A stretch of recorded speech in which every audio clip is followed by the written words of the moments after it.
gentlemen, I bring terrible news. As one does. That's different from any other day. Yes.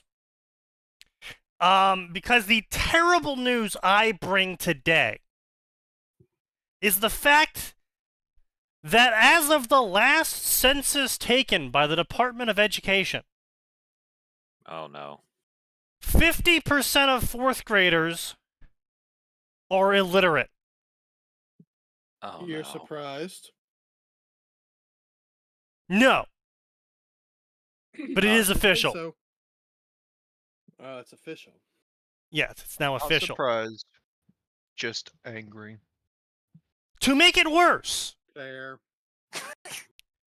Oh, guess what? 70% of high schoolers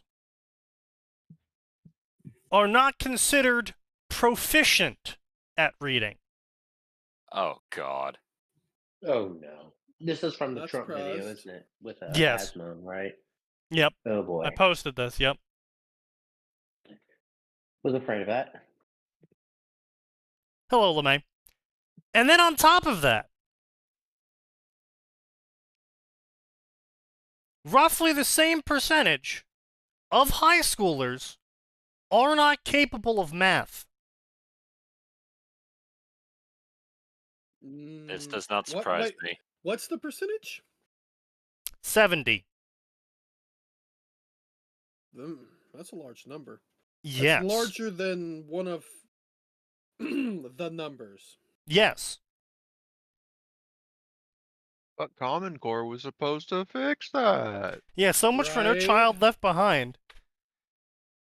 I No, mean, Common Core was technically, expressly I made- suppose if you drown all of the children, none of them were left behind.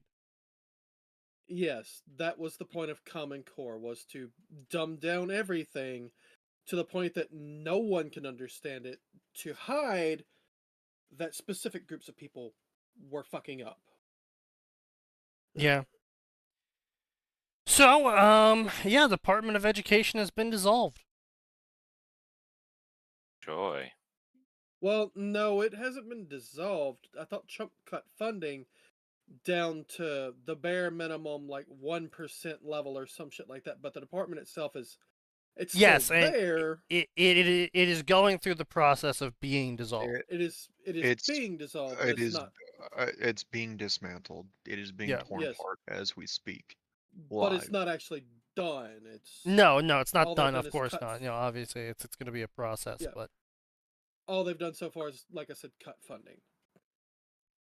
and there was, and Asman said this, and I actually have to agree with him on this one.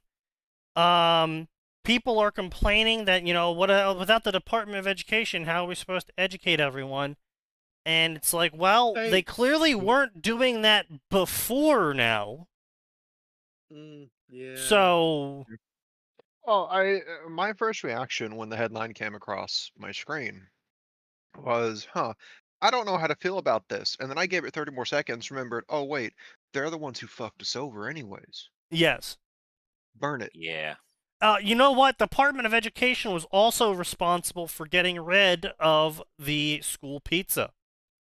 The good one. Good school pizza. Yeah. Because Yeah, it wasn't healthy enough. not nutritious enough. Because Obama's wife decided that she was going to enforce her personal feeding habits on all of the children of the country.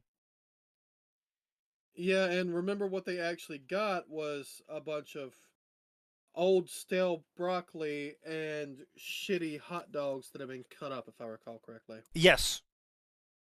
Like it was bad. They even got rid of the chicken patties. Like that's the crime of crimes. One of the better things, yeah.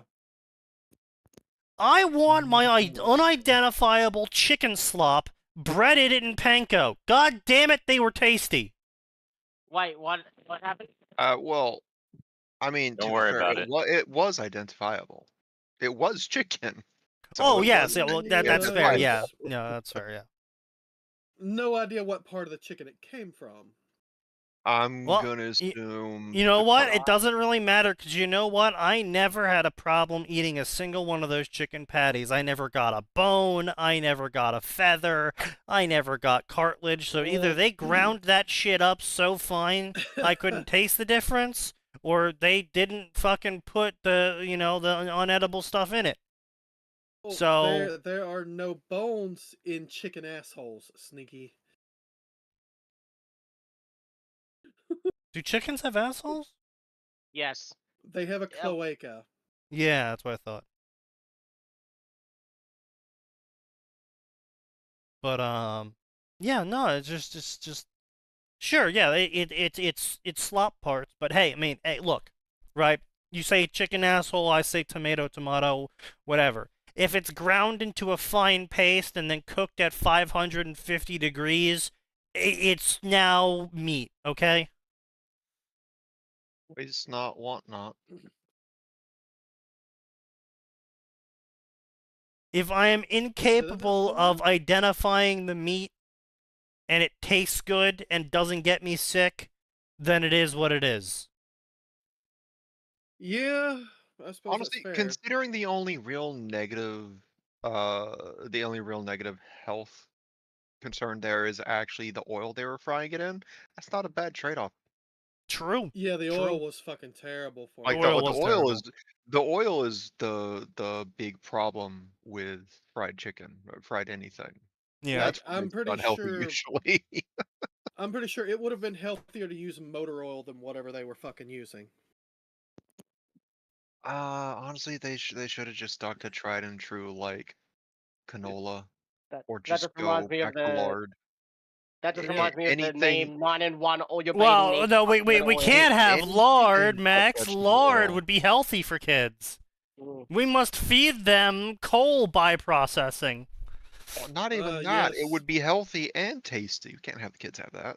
Yeah, We no, can't can't. teach them that we can't teach them that there are healthy alternatives that also taste good, unironically. Yeah, Yes. no, that'd be terrible.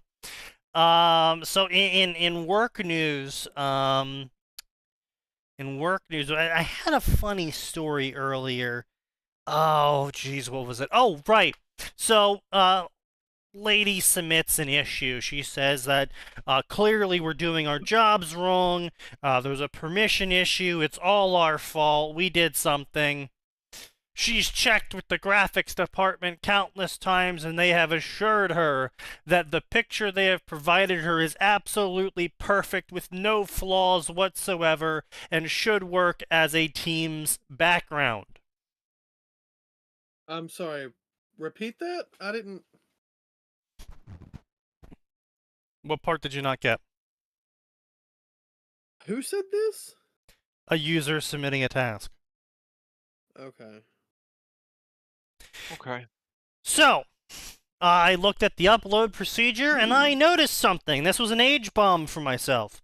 I noticed something in this upload list. So, you know, it had to be of a certain size, it had to be of a certain file type, had to be of a certain resolution, It's all And and lining it up. also had to have the aspect ratio of 4:3. Is she trying to make you do her work for her? What? It No. needed a specific aspect ratio. Yeah, Why is it needed? Why is it? I need a don't know. specific aspect ratio? it just did. And- But Counterpoint the important teams, the resolution is the aspect ratio at this point. Yeah. Yes, which is why it didn't work, because she had 1080p, and that's a 16:9 aspect ratio, not a 4:3 aspect ratio. So Wait, I instantly, off the top of my head, switched it to 1240 720, and it worked, because I am that old that I also instantly know the first resolution for a 4:3 aspect ratio. I mean, you can force the Okay. aspect ratio, yes, but why? Use the better ratio. I don't know why, okay? I don't know why. It's Teams, it's Microsoft. They do yeah. everything backwards. Why do we Yes, need point. 15,000 element calls for our start menu when the 500 element calls for the control panel loads faster? Nobody knows, but it's there now. Fuck you. Because fuck you, that's why. So, yeah. Is what it is, but I don't like it. But it was still an age bomb to me because I, instantly was just like, oh, I know what a 4:3 aspect ratio is. I know what resolution I need to change it to. I am old.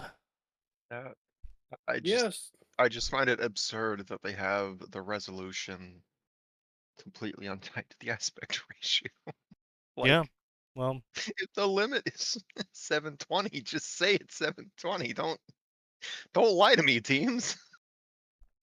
the limit's actually 3,000 by 3,000. Okay, but that doesn't really fit in 4x3 is the problem. No, of course No, no, it doesn't. not. That doesn't. You know what? That's about as useful as delivery instructions to FedEx. Yeah. Oh man, that's. But I'm gonna be honest today, I did no fucking work at all. Like, no one called in. We had no tasks. It's just a nice chill day, huh? Yeah, I was just playing Kenshi all day. Were the phones down? Like, could no one actually reach you guys? No, it's just no one. No, No one believe it or called not, in. guys, sometimes nothing breaks. Yeah, It's it's rare. very I don't rare, but sometimes nothing breaks. It's crazy. I don't believe you. There's people around those things. They're guaranteed to break. Well, you see, okay, so here's the thing. Here's the real truth, right? Everything breaks, but paradoxically, the people that create the most computer problems also tend to be the most stubborn about getting them fixed. Yeah. Like, I cannot tell you how many times someone's called in, they've been like, oh, this printer ain't working, this scanner ain't working, my computer's been shutting down every single day, I don't know why. And I'm like, oh, well, how long has this been going on for? Oh, 3 months or so. And I'm just like, you haven't been able to print anything for 3 months? Oh, yeah, I've just been, emailing it to Ted. He prints it for me. Everything?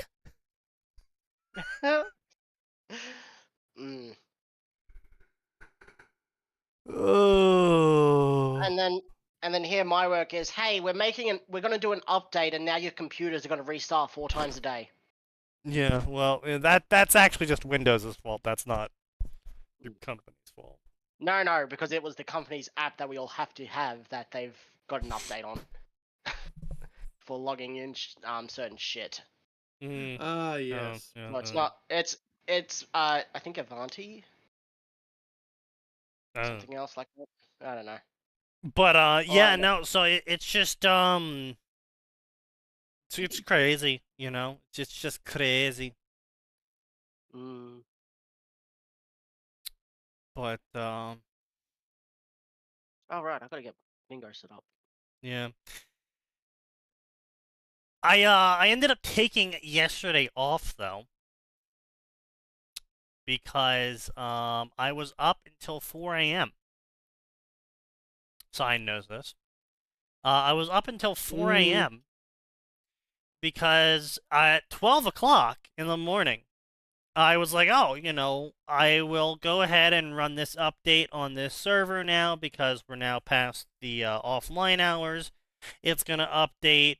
Bing, bang, boom. I'll go to sleep. Everything's done. Easy, hour of overtime. Right? No. No. I proceeded to have effectively a drug trip of I don't know what the fuck was going on. Because I remote into the server, right? Gray, how is it darker? I don't know. What the fuck did you do? No, Gray's fucking. Gray is dicking around with the grayscale at this point, unironically. Stop pressing buttons. What? What are you using to take Is that on screen caps, PC? Gray? Yeah. I'm using snipping tool. That's Is it. that on PC? Okay, you've got Right, some kind what of the filter fuck? or overlay on. No, I don't. I don't know how to even do that. I thought it was getting darker every time you posted a screenshot, but Jesus fuck. Yeah, I know, right? So anyway, as I was saying, yeah, so I remote into the server, right? All right, server 2016. Send in the password, right? Password fails. Okay. I backdoor into the server, change the password, go back to the password login screen, enter the password, password works. Okay. And then I run the updates. All right, updates running. Or updates found. Updates installed. I mean, now, no, this, don't get me wrong. This took a fucking hour to just install the fucking updates, not even reboot the computer yet. I'm talking about just getting them downloaded and the pre-patch applied. It was fucking awful. Took another fucking hour for it to actually run through the updates finally and reboot. So I'm like, all right, great, fantastic. Finally, we get to the part where it's rebooted. I go to log in. It's Windows 2012 now. I'm like, what the fuck? That's weird. Fuck I you, go that's why. over and I'm looking. I'm like, maybe I'm on the wrong server. Maybe I clicked something wrong. Maybe there's something fucky going on. So I go over and I'm looking at the remote sessions, and it shows me on the same computer for the past 3 hours now. And I'm like, what do you mean this is the same computer? I was just on Windows 2016! This is not Windows 2016! What the fuck is going on? So I try to put the password in, the one I just reset, and it doesn't work. I'm like, okay. So I go into the back door, and I reset the password. It still doesn't work. And then I reset the password, and it still doesn't work. And I'm like, what the fuck is going on? So I go to switch user. And then I go to log in as the exact same user with the exact same password I was just told doesn't work. And it works. And then the Amazing. computer opens to an active session. With just shit, like a bunch of fucking windows already open and shit's, just everywhere already. Not what a computer that's just been restarted looks like.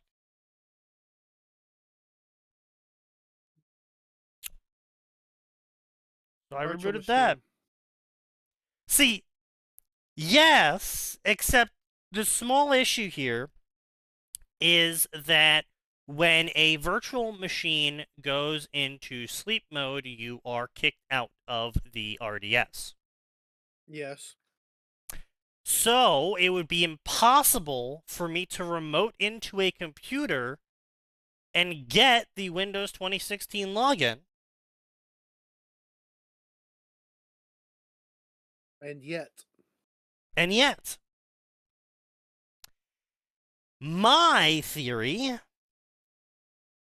is much more likely. You want to know what my theory is? My theory is the developer of the company has been playing a hopscotch a little bit too close to the sun, and in his infinite fucking wisdom, has decided to join two computers with the exact same name to the domain. Yes, that would do it. Hmm. I hate it when users try and be intelligent. Keyword there is try. Hmm. Because they always fail and make everything more Understandable. frustrating. Of course. But hey, job security. I don't want job security. I want shit to be fucking fixed and working. Mm-hmm. Mm-hmm. Efficiency is king. It's just, it is actually, it's absolutely frustrating to help people with their mobile devices because it's that same shit every fucking time, where it's like, all right, open your settings, and they'll like How do I open their do that? settings and click on the options they think they're supposed to click on, except it was the wrong option. So when I tell them to go to their preferences, now they're in like installed apps, and they're clicking on installed app preferences instead of normal preferences, which is where I need them to be. And they're like, I don't see any of the options you're telling me. It's like, well, where are you? I'm in installed apps. Why are you in installed apps? I clicked on it. Why did you click on it? I thought that's where I was supposed to go. I didn't tell you that. I've had that conversation and literally had it go, do not do anything that I do not tell you to do. Well, you can't talk to me like that. I'm trying to instruct you on how to do this remotely. Well, I know what I'm doing. Okay. Nearly Have fucking a good not. day. Why'd you call me? Yeah, no, I have no issue helping people with this sort of shit. It's just over the phone. It is the fucking worst because people cannot describe where they are. They cannot describe what they're doing. It's ugh. And if they can, they probably didn't need to call you anyway unless it was so bad Exactly. that you'll want to look at it in person. It's just so frustrating, especially when it comes to all this MFA shit these days. All right. Oh, God.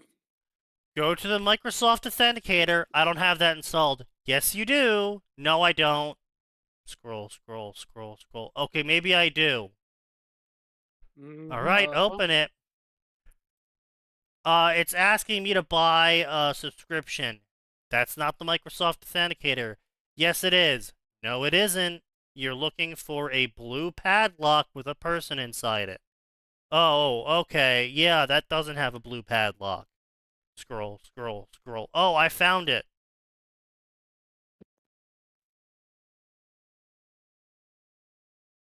Yep.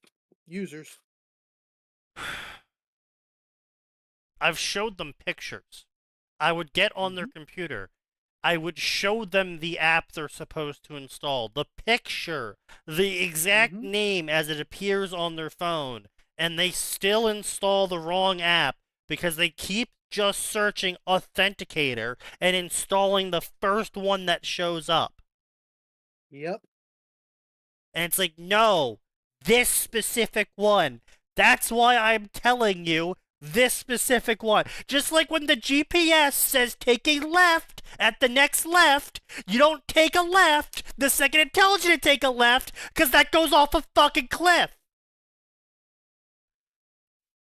Well, you said install the Authenticator, so I installed Authenticator. It's just, I'm just so fucking, it's just,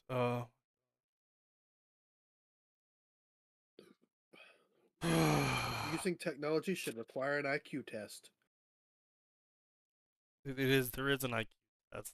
It's called using the technology. Not much of a filter then. Yeah, well, you know, that's how it goes. Alright, let's see. Halo. So that's gonna be, who here likes Halo? Everyone, right? Nope. No one likes Halo? Okay, well, we'll re-roll Not for it then. fanfiction. It exists. I like playing Ruby? Halo. I don't like Ruby? reading about Halo. Ruby? No. Yeah. Let's go! No. Hang on. There's That's no right, way. You waited it. You It's so weighted. literally waited it. How? Wait, was Star Wars last streams? Because I saw it on Star Wars. Yeah, I've decided to re-roll that because the only person that gets really excited about Star Wars is not here tonight, so. Fair enough. This is still with last week's adjustments made to the wheel, right? Yeah, no, Yep. 2%, yeah. And it got Ruby. Yeah. Oh my god. We can never escape it. We cannot run away. Alright, this is some sick joke in the website's coding. There is We no nearly- other Wait, explanation. Can I ask? Can we spin again to see if it does it again? Sure. I think it's hilarious. Last week we nearly got Ruby after Sneaky lowered the amount. It was like, what the fuck? Bleach. It got close. Yeah, it was literally just the one. If it get a bit further, So your options are Bleach or Ruby. I'll go Ruby. Bleach because the new Bleach game just released. Bleach. All right, Max, you are the tiebreaker. And I know Bleach more than Ruby. Hang on.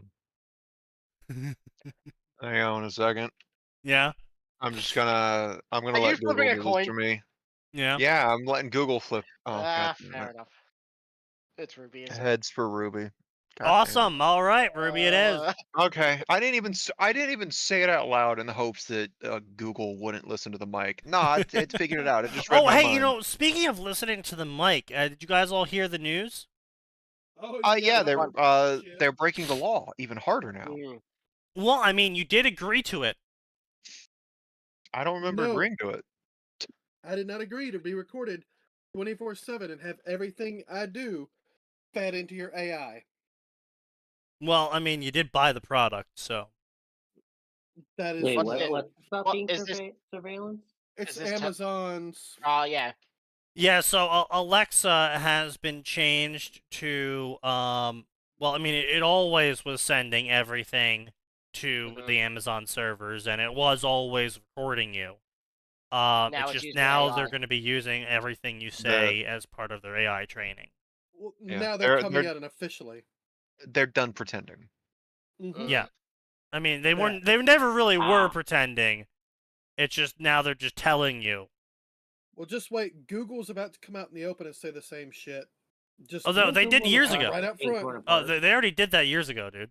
Oh, they did that years ago. Oh yeah, Google Home, like they straight up were just like, yeah, Google Home always knows when you're asking for it because it's always listening. It's always. No. I'm saying they'll say your phones that are running Android or anything with Google on it, they're going to come out and admit, yeah, it's always listening. Oh well, yeah, no, I mean if your phone has the OK Google functionality enabled, yeah, it is always listening. Even if you have that disabled, it's always listening. I mean probably in the newer ones, yeah, but I mean in the older ones it was tied to the OK Google functionality. Yeah, it used to be. I mean, it has to be because I've said some things, and that's the only microphone I have on me. Then all of a sudden, I start getting weighted search results for this thing. Advertisements. If I'm You know, I seeing any still for I the don't think thing. Google knows exactly what I'm searching for. I mean, because I get the surveys sometimes, and they'll be like, "Did you search for couches in the past week?" No.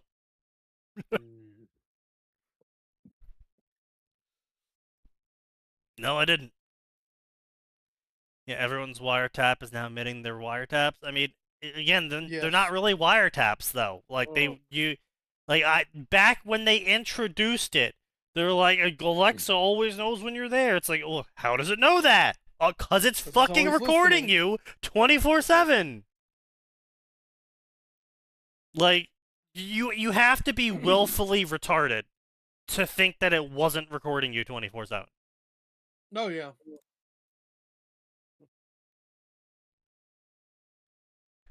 So anyway, let's talk Ruby. So we have Ruby Watchers Alternate Realities by L number 10. Amazing. An age-old tale. Ruby is sucked into a theater where they have to read other people's fan fiction Ugh. Oh no. of Oh, other no. series.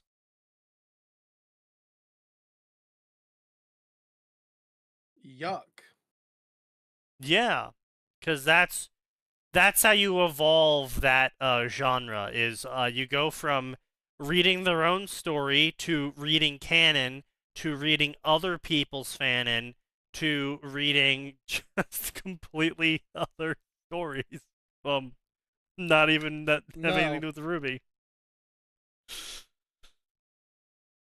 That's the clear evolution on that one, right? Personally, I hoped it would just evolve itself into the grave, but, you know. Yeah, I think suppose we when all you hope have one brain cell to rub together, you kind of that. don't get too far in the creative field, do you? No. Yeah. 2,000 words long. 2 followers. 2 followers too many.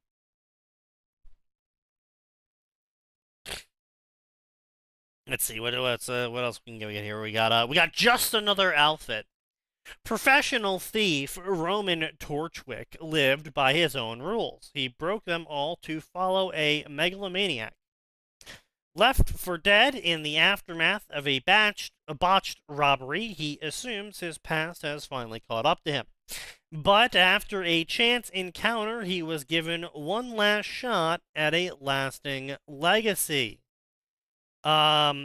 This is apparently where Roman Torchwick somehow passes on his spirit inheritance to John after Cinder leaves him for dead when he failed a robbery.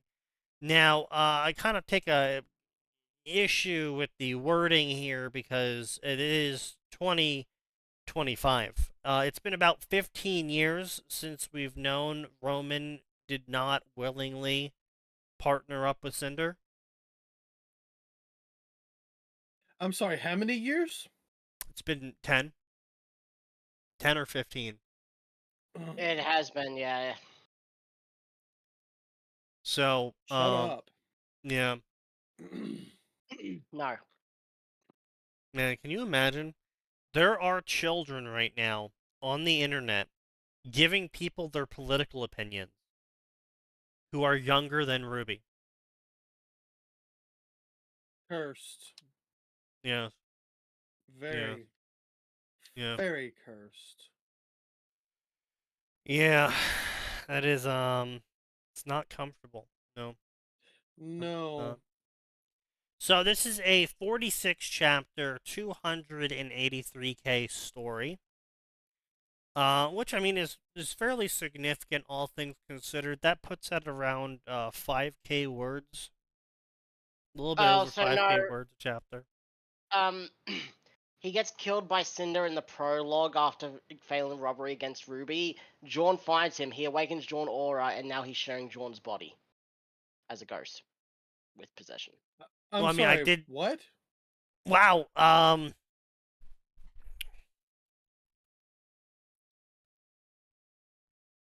Yeah. All it's right. just possession. Someone mark that up for author's barely concealed fetish.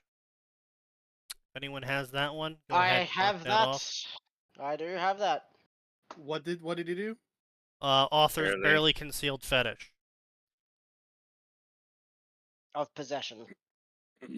was Oh, apparently Possession, really? yeah. So basically, what he just said is that Roman dies during the first episode of Ruby, and finds John as he's dying, awakens John's aura as he's dying, and this apparently lets him demi-possess John in a way that they share the body now.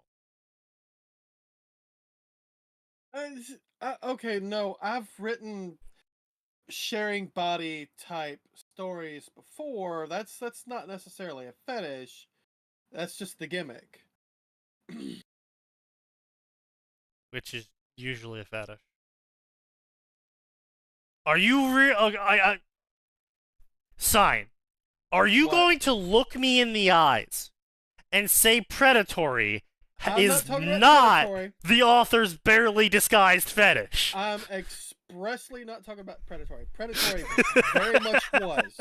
I have done other stories under other names where it's like, no, this is just how this is for the gimmick. I don't remember any other stories from that account that have that. Not that account. Oh, another account. I see. I've Here's got what like it is. 6. Yeah. No. I'm gonna stick to my guns on this barely disguised fetish. That's Ozma's thing that literally required an act of God to do so. How the fuck is Roman possessing John part-time? Okay, so here's the thing, right? It's like there's a certain amount of hand waving you can get away with when it comes to that sort of thing. Like I've seen stories. I mean, this was especially popular near the end of season 3, but I've seen stories where like Amber jumps into Pyrrha, or Amber jumps into Cinder, or Pyrrha jumps into Cinder. Yes. Or the Um, FTDS special of Yang kills Pyrrha and Pyrrha jumps into her body. Wait, I'm sorry. What?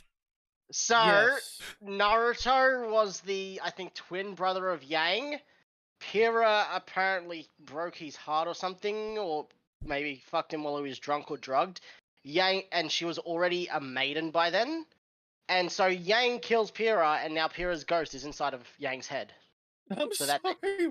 that FTDS could write incest with Naruto Yang while still having Pyrrha as the pairing.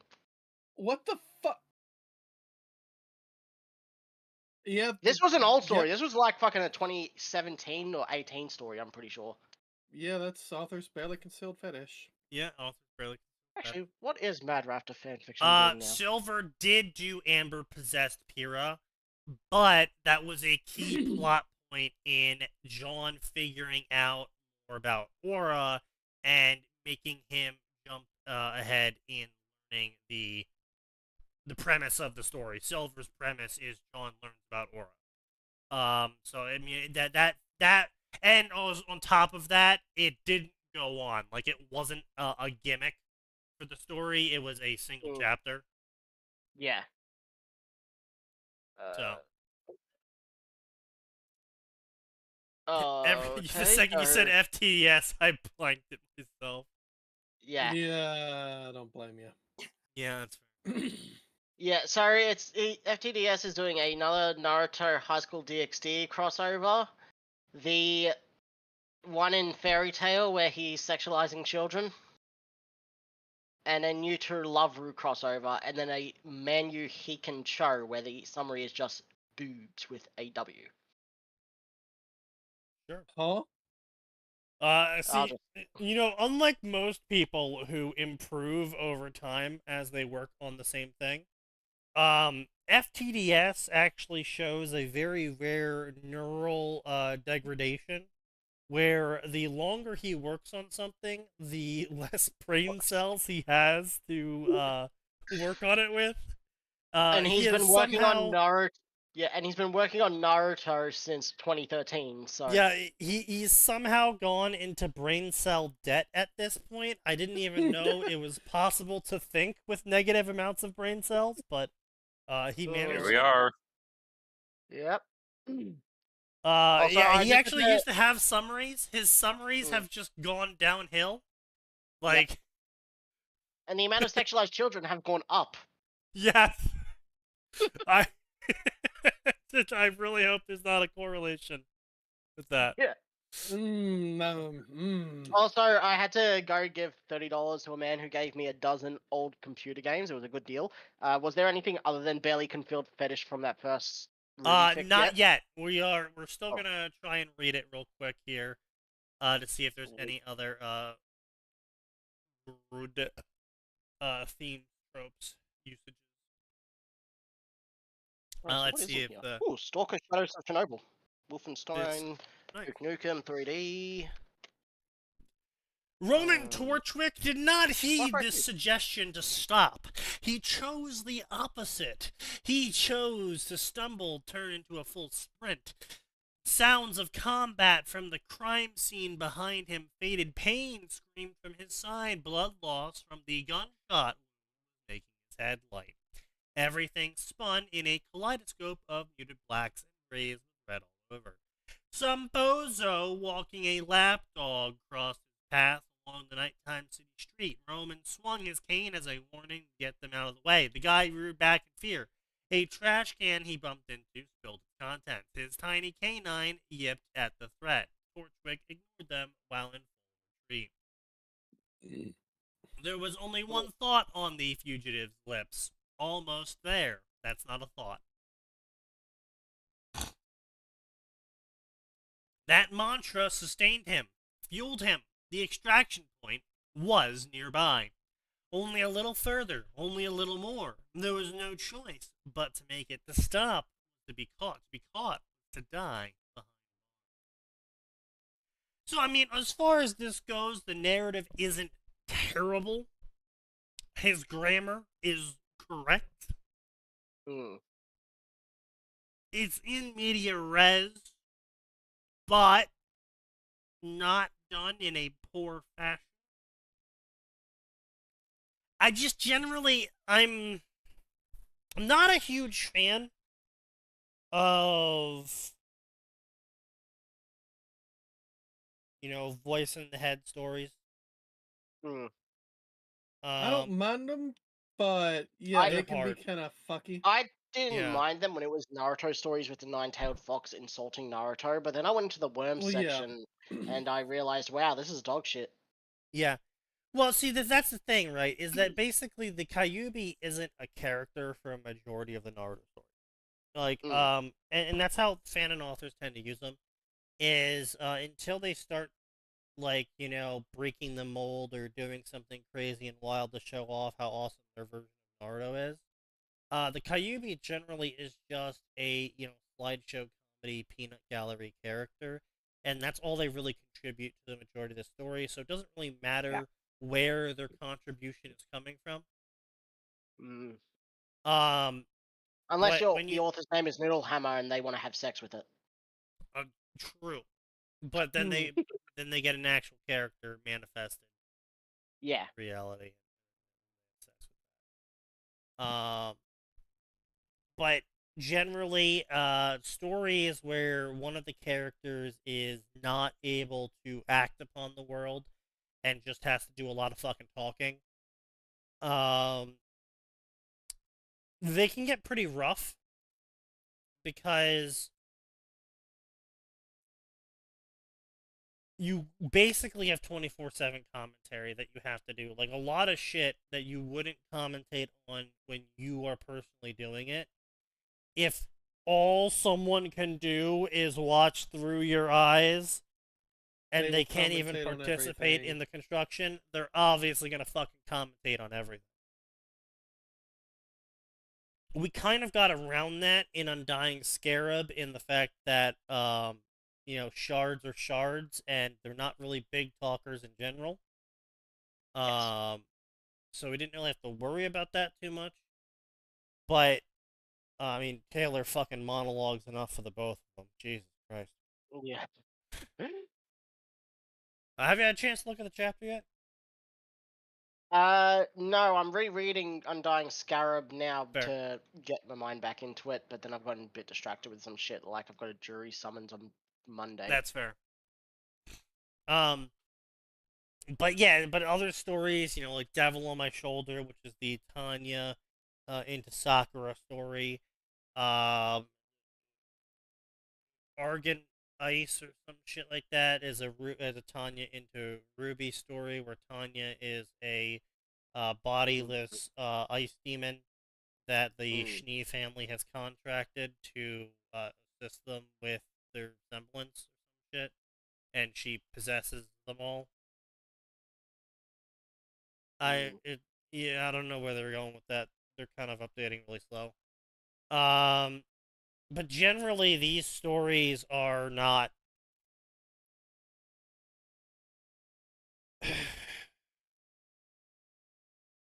they don't work great. They don't really work great because you always have one character, even if they can swap who's in control, you always have one character basically sidelined then at all times, just offering colored commentary, which works as a gag, a gimmick, a temporary measure, for a couple chapters or whatever. But if it's a 24/7 every single chapter sort of thing, basically it's just like listening to someone's schizophrenia.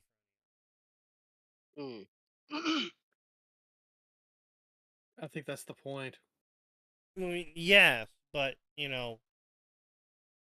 I'm not really overly interested in schizophrenic main characters. So, But don't you I- want to see somebody who represents, that crowd? oh. God damn it! Hey, Sign, can you do me a favor? No. Last week, What? last week you got 3 L's in 2 hours. Can you get another one just like right now or something? No, I'm good. Wait, are you close to bingo? God no, I've got one thing, but I also got Sign L there, which is in the same column. Okay, then no, get fucked. Don't worry, it's inevitable. Get fucked, cunt. It's inevitable. I don't have to worry. But wait, Oh, so, Eventually you get and completely unrelated to everything we just talked about news, another little nugget I like to drop here is, so we actually sat down, and calculated out on the Sign server, Assassin's Creed Shadows, and the valuation of profit. Oh no. and how Ubisoft is saying it's recently sold 1 million copies. Yeah. They lied. So, well, see, here's the problem, right? So, based on the peak activity on Steam, and then we generously rounded up to an extra decimal place, and then doubled it generously to represent the consoles purchasing it, and then Yeah. generously gave them more profits than I'm generally aware the average profit from the various means of selling it came from. It Oof. still only came out to around 300,000 copies and earning about 8 million. They spent 250 million on making it. Minimum. It's number one in top sellers, 4,456 positive reviews, which that's 115k viewers right now, and I wonder how many of those are because of Asmongold. Playing Oh, it and the right now. lawsuits haven't even started. Yeah. Yeah, the lawsuits haven't even started yet. But yeah, so from there, they're earning a $8 million profit. Now everyone was saying shit like, oh, we'll wait for the weekend, right? You can't really say it until it hits the weekend because it came out on a bad day. Fine, sure. Except Monster but- Hunter Wilds proves that's wrong. So Well, sure, but the problem here though is even if we hit the weekend and it multiplies by 10, we add a whole fucking decimal place. from 8 million to 80 million that they make, so there's still 170 in the fucking. Yeah, there's still 170 million in the hole. Mm. They would have Not to fun. sell. So that would be 3 million copies. They would effectively have to sell another 6 million. Yeah. So they're breaking even at around 10 million copies. Yeah. To make a profit for the next game's budget, they need to sell more than 10 million copies. Mm-hmm. Not gonna happen. Come That on, is Steam, not Ubisoft. fucking happening. Come on, They Steam. have- Steam has the chance to do something immensely funny of a Ubisoft going out of business sale. Going out of business sale. That would be hilarious. It would be I mean, great. they did it to Gearbox. They did. Oh wait, really? Damn, that's hilarious. Yeah, so basically, Gearbox was going to pull all their games off of Steam and move solely over to the Epic Game Store at one point, and basically it was whenever their contract ran out with Steam, and so Steam said, okay, well, the week before we take your games down, we're going to offer all your games for 99% off. Oof. That's savage. Yeah, it was the funniest That's fucking great. shit in existence. You could buy all of Gearbox's games for like $5. Why does Square Enix have an up to 90% sale off on fucking Steam ending 25th of March? Because people are desperately trying to sell games now that they're realizing that the market isn't infinitely growing. and is in fact shrinking as more Mhm. and more people become unable to read or do math, and therefore are unable to do more complex games than point, trigger, and shoot. That's Fair why they're enough. making the Cool. game simpler and dumber. Neil would Yeah. have Also, also $19. Square Enix probably has like 3 or 4 sales every year on Steam, True. separate from the holiday sale. True. Like True. this Yeah. is actually just normal for them. And it said up to 90% off, but I'm not seeing that's actually there. Like the best I've seen is 60% off. You know, that 90% off is going to be on anything that's like 10 years or older, probably. Oh wait, that's not the original Nier. Never mind.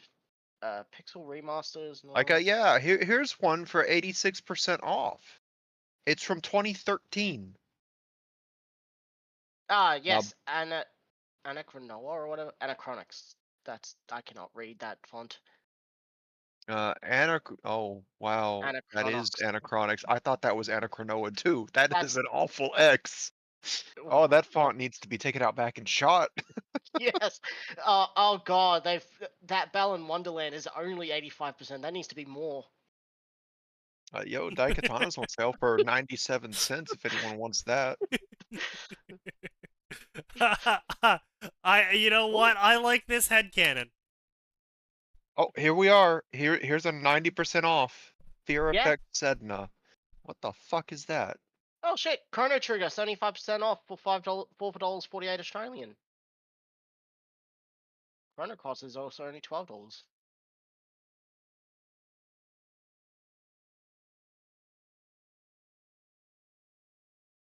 Oh.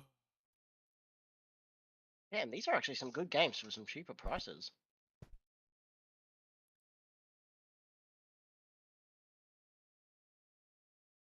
Damn, Like, that's outside crazy. Outside of Final Fantasy VII Rebirth, they're all actually like really. You good know, I prices. actually heard that Final Fantasy 16 was kind of dog shit. It kind of No? is. Which No, one was It's not- 16 again? No, 16 is a really solid like action It's game, solid, but it but- suffers the same Right. problem that 15 Right, did, which well- is not a good Final Fantasy game. No. Yes, that is Also, what the the reviews were bosses- saying, is that it's a fun action game, but the problem is that it's supposed to be an RPG. Not just that, the Oh, boss. yeah. So The it's boss, a good most of the game. boss fights are 40-minute It's- cutscenes. Yeah. Yeah, Uh, 30 to 40-minute cutscenes for a lot of the bigger bosses. Like only a few of the bosses take Okay, you know less. what? On the hardest difficulty, yeah, that's actually fair. No. He's not talking about the. Hey, Bravely difficulty Default level. 2 is only $20. No, Sign Yeah. the difficult like on normal, the bosses. Oh shit! like, All that of was, you like, need to 1 buy minute. Battle Stations Midway right now. It is 97 cents. The fuck is Battle Stations Midway? Battle Stations Midway was one of the first attempts at War Thunder, effectively. It's Oh, well $1.40 now I'm interested. Australian. Yeah, Oh no. damn. Hang on, what was that battle? Battle What? Stations Midway. Battle Stations Midway. Oh wait, I already actually had that apparently. Nice. I probably bought this for like $2 on a sale a long time ago. Yeah, well now it's $1. All right, well let's just go All ahead and get this three? installed. Wow, all 4 Just Causes are Holy 80% off or shit. more. This is a 5 GB game from 2007. Yup. Jeez. Yeah, you deploy as either a battleship or an aircraft carrier. Obviously, everyone wanted to be the aircraft carrier because aircraft carrier Of course. It's an aircraft carrier. What's not to like? But then what you do is effectively is you fight. So basically, I think it's like four battleships on each side and 1 aircraft carrier, 2 aircraft carriers. And then as the aircraft carrier, you can either send planes over and let the AI do it, or you can take over each plane and dogfight or dive bomb yourself. And yeah, it's just to, bomb their base, capture the points. Rangers of Paradise, $30. Oh, that's tempting just for the Linkin Park scene. That's tempting just to get to the Linkin Park scene. It's I'm sorry, what? yeah, Right, they yeah. Final Linkin Park Fantasy, scene. Final Fantasy Origin Stranger of Paradise had we need to hunt chaos. Goes in his phone, presses the button, and Linkin Park starts playing as he walks away. No, basically, the Was it full Limp scene Bizkit? is that it's Limp Bizkit. Limp Bizkit. People put Linkin Park in because it's funny as well. Yeah. But no, what happened exactly was you're introduced to everything as it being a very medieval fantasy game. You're using medieval fantasy powers, doing medieval fantasy shit, and you're fighting through this medieval fantasy castle. You get to the end of the castle.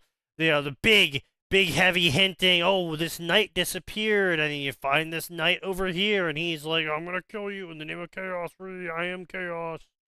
And then you beat him, and he turns into a small little girl.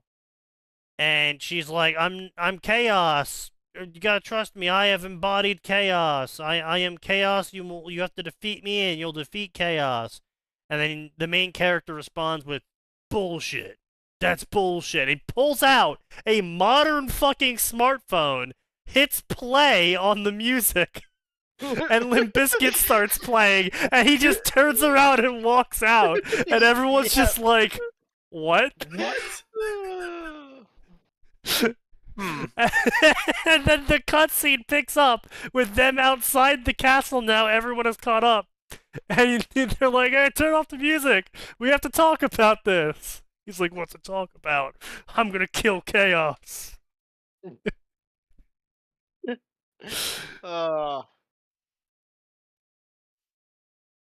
And then it turns out that everything's actually super sci-fi, and that the medieval fantasy world is just a sci-fi creation.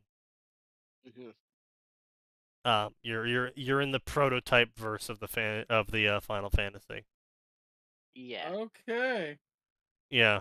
That sounds fucking dumb. Yes, it is. Very, very much so, yes. Yeah. On the other hand, if it's only 50% off, I don't think it's worth it. And honestly, it's like a $20 game. Mm. I recommend Just Cause 3 at $3. That's a good deal. That's a good All deal. Just four Cause Just 3 Causes for are $3. All four of them are 80% off or more. 4's 80%, 3's 85%. 2's Yeah, 90, okay, and- so like 4 is not great.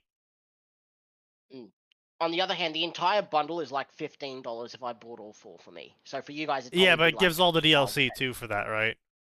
I'm not sure. Maybe. Because there's a lot of fucking DLC. Damn. No, this is pretty good. The bundle is god. Oh, Sleeping $71. Dogs.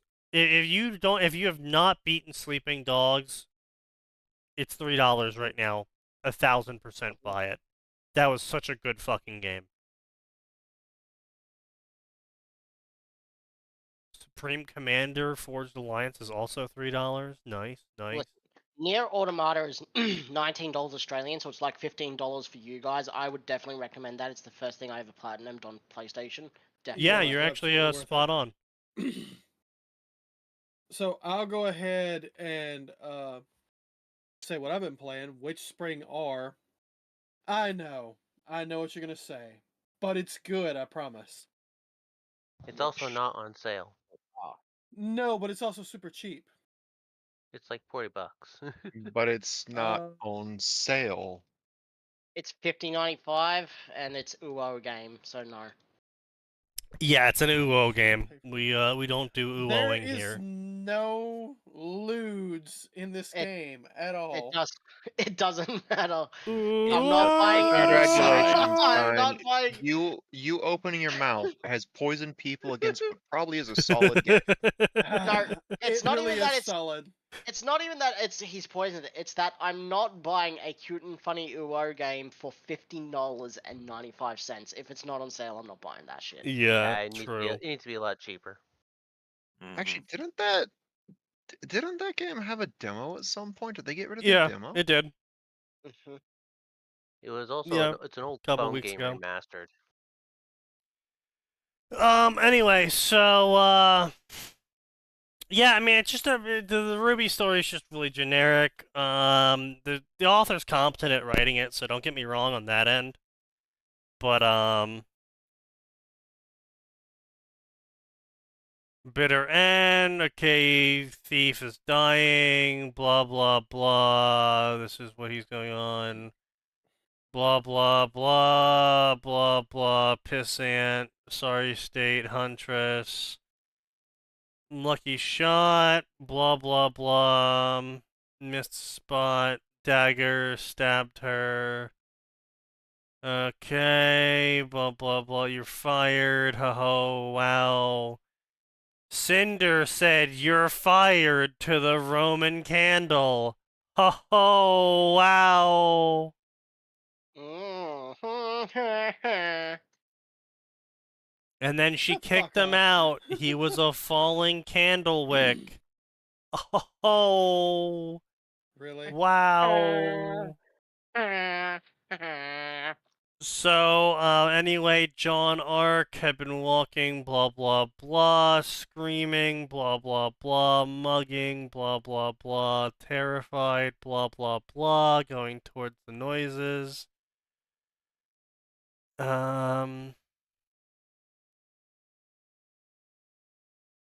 Smell from dumpster was terrible. Hey, do you want every Assassin's Creed game? It's 10% off. I can buy for $750. Jesus. That's probably with all DLC, yeah. I just went onto Assassin's Creed Shadows page and I saw it because I'm going to see what the positive reviews are and see how much AI I can smell out. Okay, so he finds, Roman, legs mangled, body burned. Get you an ambulance. I'm gonna die. Is there anyone we should call? Screen, good hand. He started typing. Done. What's this? Hopefully she gets the warning in time. Never trade liberty for safety or you'll end up like me. What now? We wait for the end. Here, let me follow small blah blah blah. Cigar. That can't be good for you. Not like it matters now. Life's too short. Smoke one. Cool. Master Thief. Oh, of course, the Roman torch wreck. I'd have to be living under a rock. You don't know who I am, do you? No, I'm new. Blah blah blah. Stealing examples. Fade away. Huntsman. Lame outfit. Gotten the beacon. Blah blah. Ace the test. Your aura control must be dreadful. If I was able to cut you with a simple rock throw. What do you mean, aura? You know, aura, the soul stuff that keeps you alive as a huntsman? There was so much that John did not know. If Roman could find such glaring holes. I mean, this guy is talking a lot for someone who's burning to death with broken limbs and And a his bullet hole. fucking kidney jabbed and shot. Come closer, I'm gonna change your life. He reached out. I'm not religious. Unlock your aura. Blah blah blah. Set you free. Faded orange colors, yellow colors, fireworks. You know it's not, but this really feels like you're reading a wall of text. I mean, it might as Kinda well does. be. You know, it's not, but it might as well be because I'm Yeah. basically just skipping through a whole bunch of prose to get to the parts that are actually fucking relevant to what's going on. Fucking relevant. Roman fucking dies. Yeah, Roman dies. That's it. Roman's and John is dead. celebrating before he realizes. Oh, I'm sorry. I'll do better. I'm gonna find a way of honoring Roman. Thinking of a scene of an action movie he's seen recently, he ran his palm over Roman's eyelids. It took a few tries, since it was not a move he had ever practiced before. I'm just imagining Alright, John accidentally that's poking him in the eyes. It's like, alright, oh shit, that's squishy. as a gag, that's not bad. Passes hand over eyes. Passes hand over eyes. Passes hand over eyes. Takes Yeah, each eyelid individually. Closes them. Underplayed Creations, your comment is not in the YouTube comments at all, except your previous one, whatever it was. Yeah, the reason why it didn't show up is because YouTube probably censored you.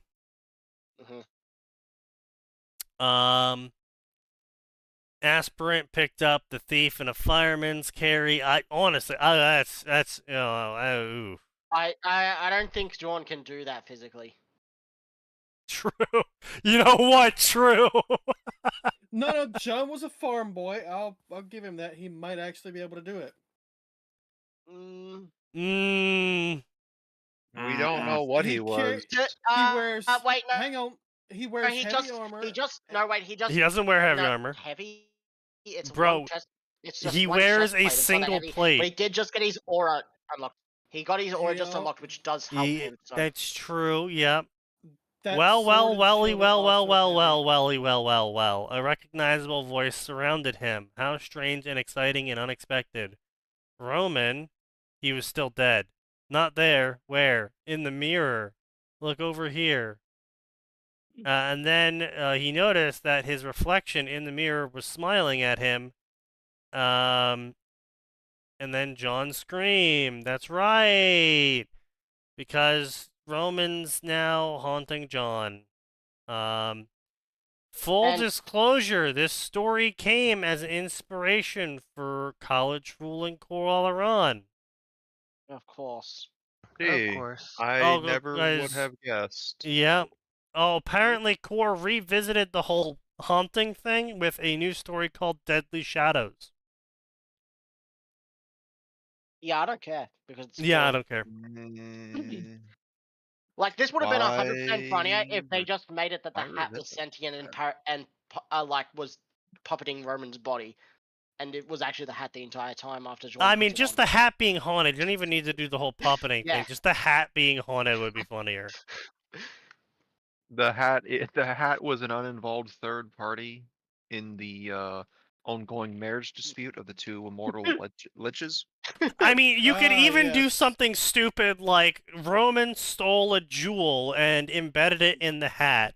Only actually, the jewel was some sort of soul-catching device that said that Salem had made at some point and then forgot about, and then everyone else had forgotten about because, like, it was, you know, a jewel in some noble's, like, display case, so no one was ever wearing it when they died, so no one's soul ever got captured until Roman, you know, stole it and put it on his hat when he died. And so that's why his soul's now in the jewel haunting the hat, haunting whoever has the hat with them. Listen, I would just want it where every time Jean's around Ruby, the hat flies off his head of its own accord to hit her in the face.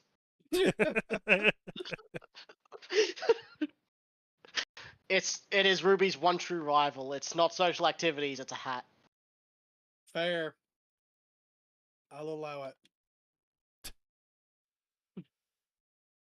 AC Shadows is a game that tells... Yeah, you just saw. That's an actual review on Steam. That is a lot of rewards. I don't... Yeah. Yep. Amazing. Wait, there's an image that comes with that. All the God damn positive it, Greg. fucking reviews. Stay out of my head. All the positive reviews is literally shit like either that or, hey, this is okay, but don't buy the premium because you can get that shit for free, or this is alright, but I'm losing interest. I'd rather replay Ghost of Tsushima. That's all the positive reviews. Yeah, not surprised. Another one is get rid of the Ubisoft support shit, and then just the game will be average. Sounds right. Like, all the positive reviews are like lukewarm reviews of people who's too much of a pussy to put it as negative. Yeah. Yep. Sounds right. Which is also why it's got mostly positive rating. Or greatly positive. Of course.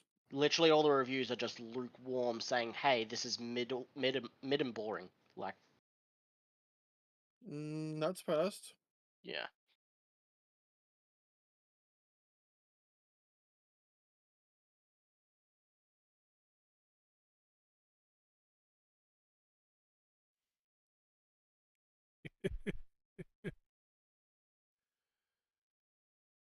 Oh god. Also, But does yeah, this so unfortunately, this individual is in fact a resident of Austin, Texas. would his fic be authors knows nothing or not? No, no, Damn. no. How did I end up writing fan fiction when I work in the tech field? Because someone told me to. I critique my friends' creative writings all the time, despite never writing anything myself. After a tense discussion about cutting down on filler, one of them told me to just start writing a story myself. Ah, yes, the classic, oh, well, if you're so good at critiquing something, then why don't you just write make it? your own? Yeah. I don't judge him on that. I judge the fact that he chose to write for Ruby. True. Mm, I mean, it's Very more just, valid. it's like, again, it's my old classic fallback of, I don't need to be a world-class doctor to know that your liver shouldn't be rupturing blood. true. Yes. Livers aren't I supposed to do don't that. need to be a gastrotologist to know that eating paint is bad for you. What do you mean? Eating paint is I bad for don't you? Lead gives it need that to nice be taste. a chemist to know that fire plus flammable liquid is bad. I don't need to be a rocket scientist to know that the rocket shouldn't explode when it goes into the air. Unless it's a missile. Then it should explode, but only when it gets where it needs to go. No, it should only. I was about to say it should only explode in the air if it's a surface-to-air missile or an air-to-air missile or Well, an that's where it needs to airburst. go. But, yeah.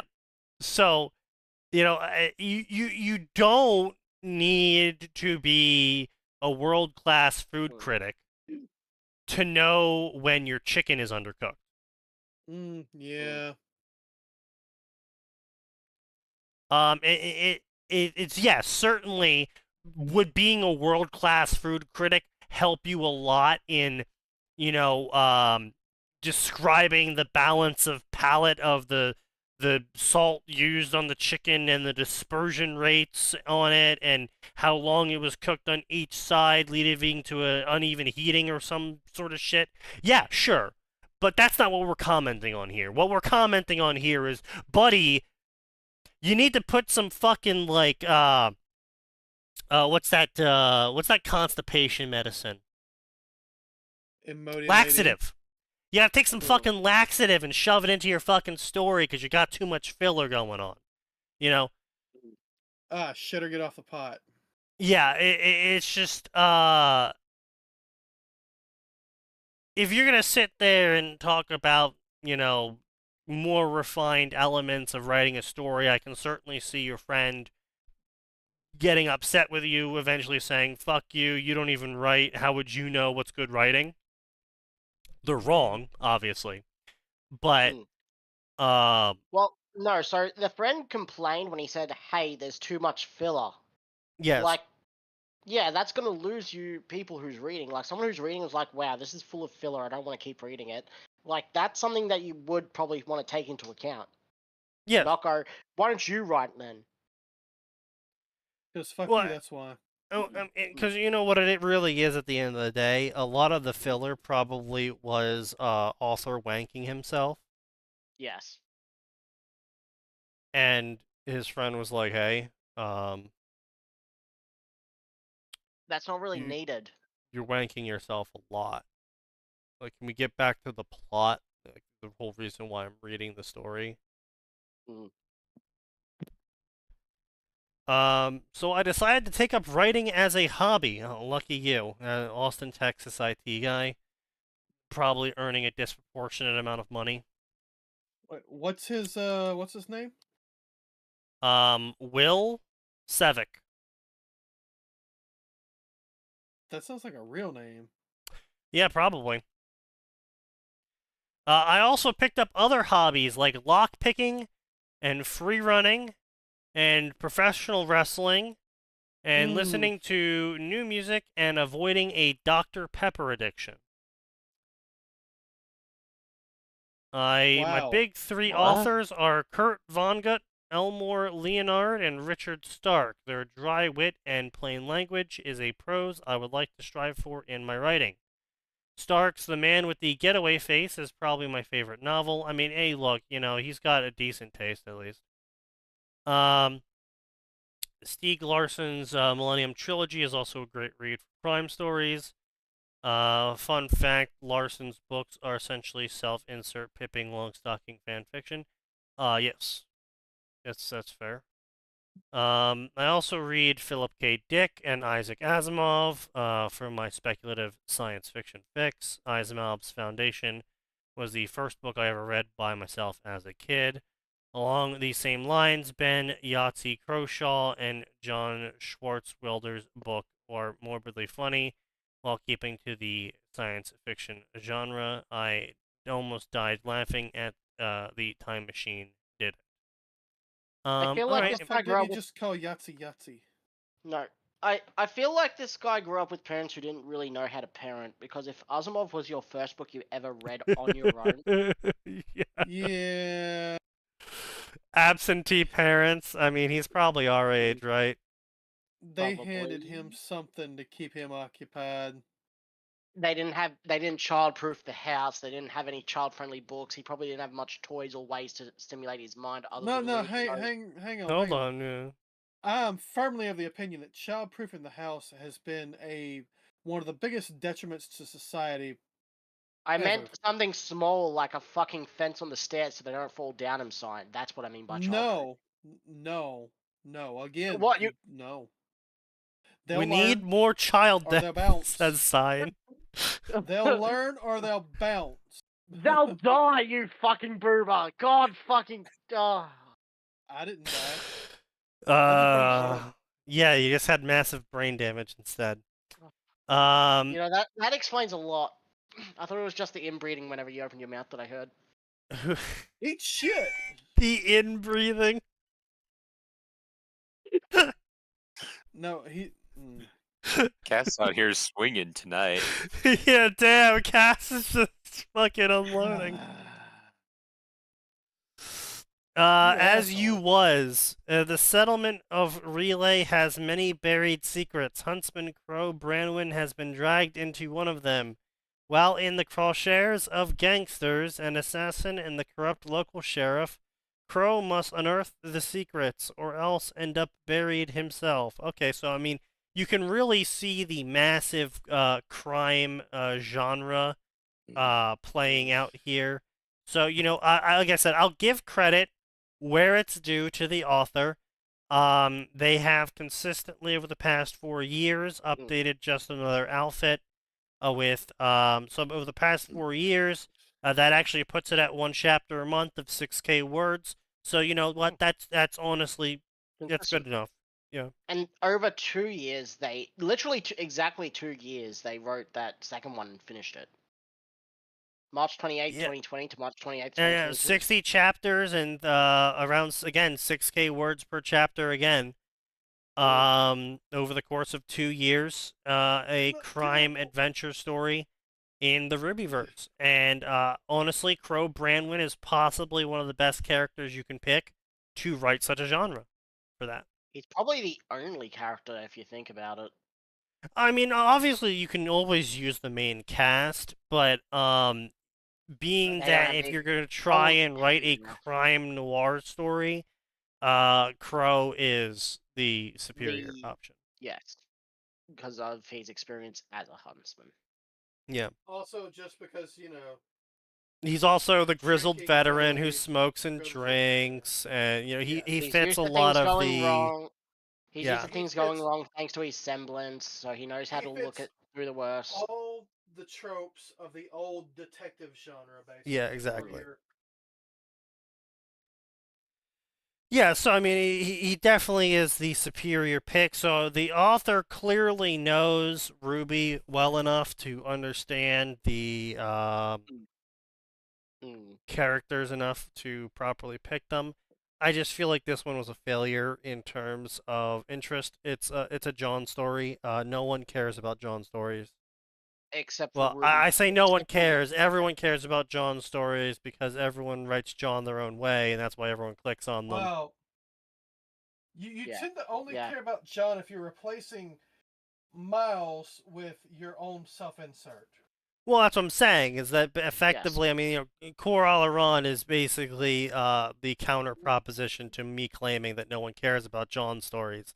Because all of his Yeah. stories are John stories Are John by the stories. barest of technicalities. Replacing John with your own self-insert, you're experienced at that, aren't you, Sign? No It's the comment. only way he'll ever be able to live up to his dream of incest. My lawyer has advised me to plead the fifth. Yeah, we know. We know. Every Look, word that comes out of your mouth just makes it worse, even without you True. intending it. Yep. But yeah, so it's just, so the author does a good job overall. I just don't think I would read either of his stories, personally. Again, I'm not a huge noir guy. Like, I was when I was a kid, but, like, these days, I don't know. You'd have to sell me pretty hard on it. It's guess. hard to handle right. Even Yeah. even the detective action video games, there was only one I was really interested in, and then I wasn't really a big fan of them. Yeah, effectively, yeah. It's hard to get right because, these days, it's like,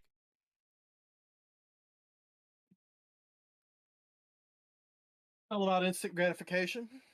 no, I'm not gonna say instant gratification. Oh. It's more like, how to put this?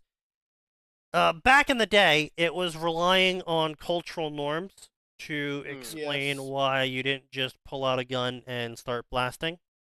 Yes. Yeah. And we don't really have those anymore. No. Along with And we don't that, have the demographics for that anymore. along with that, the investigation would be something that the fans themselves could try and figure out, investigate. Now you can't really do, which kept them interested. Now you can't really do that. You've either got to put it in their faces, which kind of ruins the point of it being a noir fic, or Because they'll the be fans are fucking confused. stupid. Or Yeah. they'll be confused because they fucking nepo babies on iPads who don't have an actual fucking attention span. Yeah. Yeah. Well, I mean, it's not just that, right? It's really hard to write a noir fic or even have any sort of noir subplot going on in a story in general. Simply because, back in the day, noir shit was just fine because, like, how many people did you talk to that you also brought up noir stories for? Barely no one. Effectively no one. And so you never really had the whole issue of someone spoilering you on the noir story. And No. nowadays, if you're just trying to look up how many are in the series, you're going to get spoiled on all of them because someone will be like, here's all the books. Also, by the way, here's a comprehensive breakdown of the plot in each one. It's just like, God damn it. Now even it's like, even the future books themselves, nowadays, will spoil it when they used to, Yeah. at least hide previous characters. Yeah. Yeah, I mean, that's the other thing, right? Because it's like, people love the I villains. published this. Wait, I did publish this, right? I don't know if I remember to copy that link over or not. I know it was published to the SDM, but it was a link about how in the past 30 years, only 7 white men have been elected to receive a award for writing. You put it in my server, Sneaky. What was this in? Was this in story something or general? Or? Story crafting, I think. It might be. Or maybe I put it under politics. I don't know where it is. From user True Sneaky Devil. Was it from me? Could have sworn someone else did it.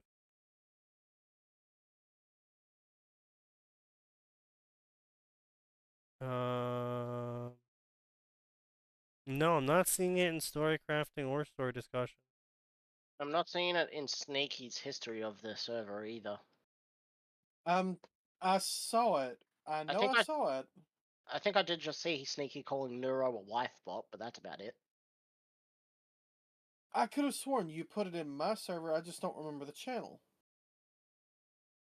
I feel like it would have been in the politics or the secret politics, but Sneaky's not posted it in there. No. Some posted it in current events. Current events. Some posted it in current events. Okay. Oh, Yeah, found it. yep. Yep. Here we go, yep. I just searched white men in the chat. Fair. You search that a lot, don't you, Aura? No, not really. But yeah, so there we go. So yeah, in the past, Between 2001 and 2011, 6 white men won the New York Park Library's Young Lions Prize. right, Yeah, and since then 2020, since not a single 2020, not a single white man was even nominated. Yeah. Yep. Not Yeah, surprised. despite being 60% of the population. And in the past Yeah. decade, 70 finalists for the Center for Fiction's first novel prize, with not a single straight white American millennial man in it. As Yep. even a nominee. Yeah, they have a clear bias there.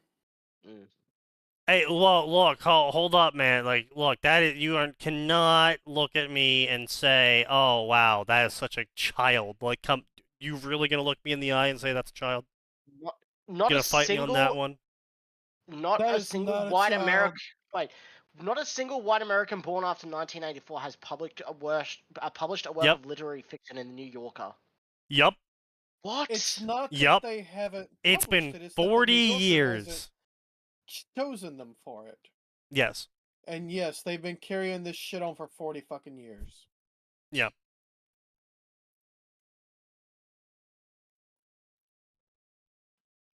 Basically, what I'm trying to It's not even say. a secret at this point.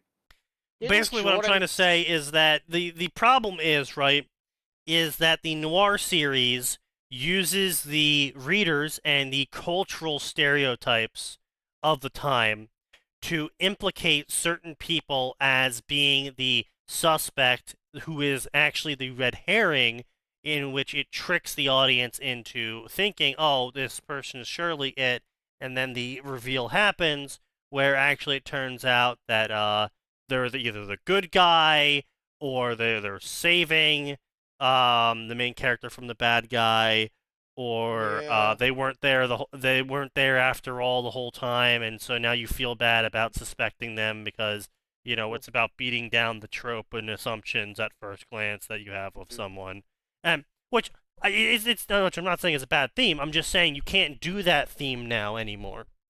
Like that's not a theme you can do anymore because you have these Too people political. out here that are saying you can't even make a black person a villain.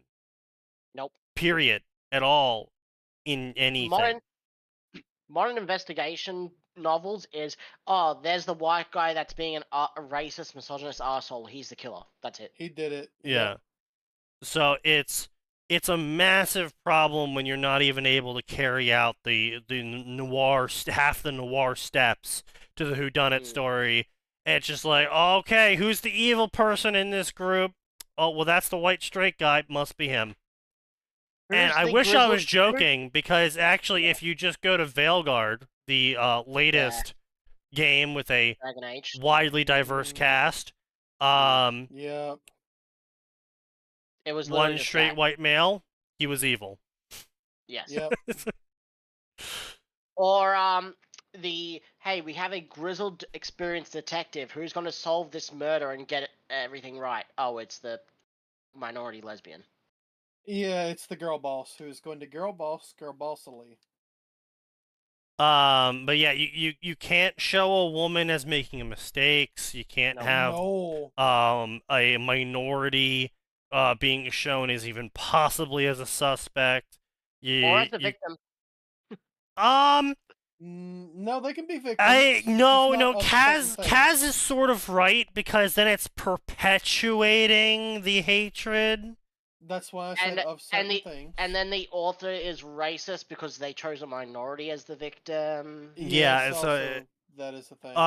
They're feeding into the stereotype of the black guy always dies first. You know, like, there's unfortunately, like, a lot of issues with the forced diversity that isn't just political. It's you have lots of stereotypes of, like, oh, the gay character always dies first. There's a trope called bury your gays, specifically talking about how the gay character always dies. And the reason why the gay character always dies is because if you have 4 or 5 characters on screen, you need one of them to die. 2 of them are the main characters who are going to get together in the end after the supernatural force that's killing them, or the bad guy, or whatever event is going to occur. These 2 characters who are straight are going to be getting together, which means that... Either that, or one of the main protagonists has to be the dramatic final death just as they beat the supernatural force. Right, but they have to have a final... Someone has to die in the finale. These 2 are safe. This guy has to die first, or this girl has to die first, depending on the stereotype you're using, because they have to show the threat that the boss, supervillain, villain, creature poses to the group. And so you have to kill characters off, and if certain characters can't be killed off because they're supposed to survive and get together in the end of the story, and if the story is supposed to present itself to the largest majority of watchers, straight people, then it is typically the straight couple that survives. Yeah, it has to be a straight couple, and typically it's gonna be same race couple. Not anymore. Not anymore, but it used to be, because a lot of people used to complain about that, not just the white people. No. So, it's all these complicated things, and it's like, oh, you're killing the black guy off. Okay, well, we can't do that anymore. But we still have to have them be a character, but we still have to do this. But we can't kill them, but we can't do that. But they can't be portrayed as this way. They can't have these traits, so this person needs to have these traits, but if you portray that person this way, then they can't have those traits, because then that'd be a negative stereotype of this thing. And so now basically you got, like, else-if statements on all the fucking characters. It's just a fucking nightmare. Yep, it's pretty fucking dumb.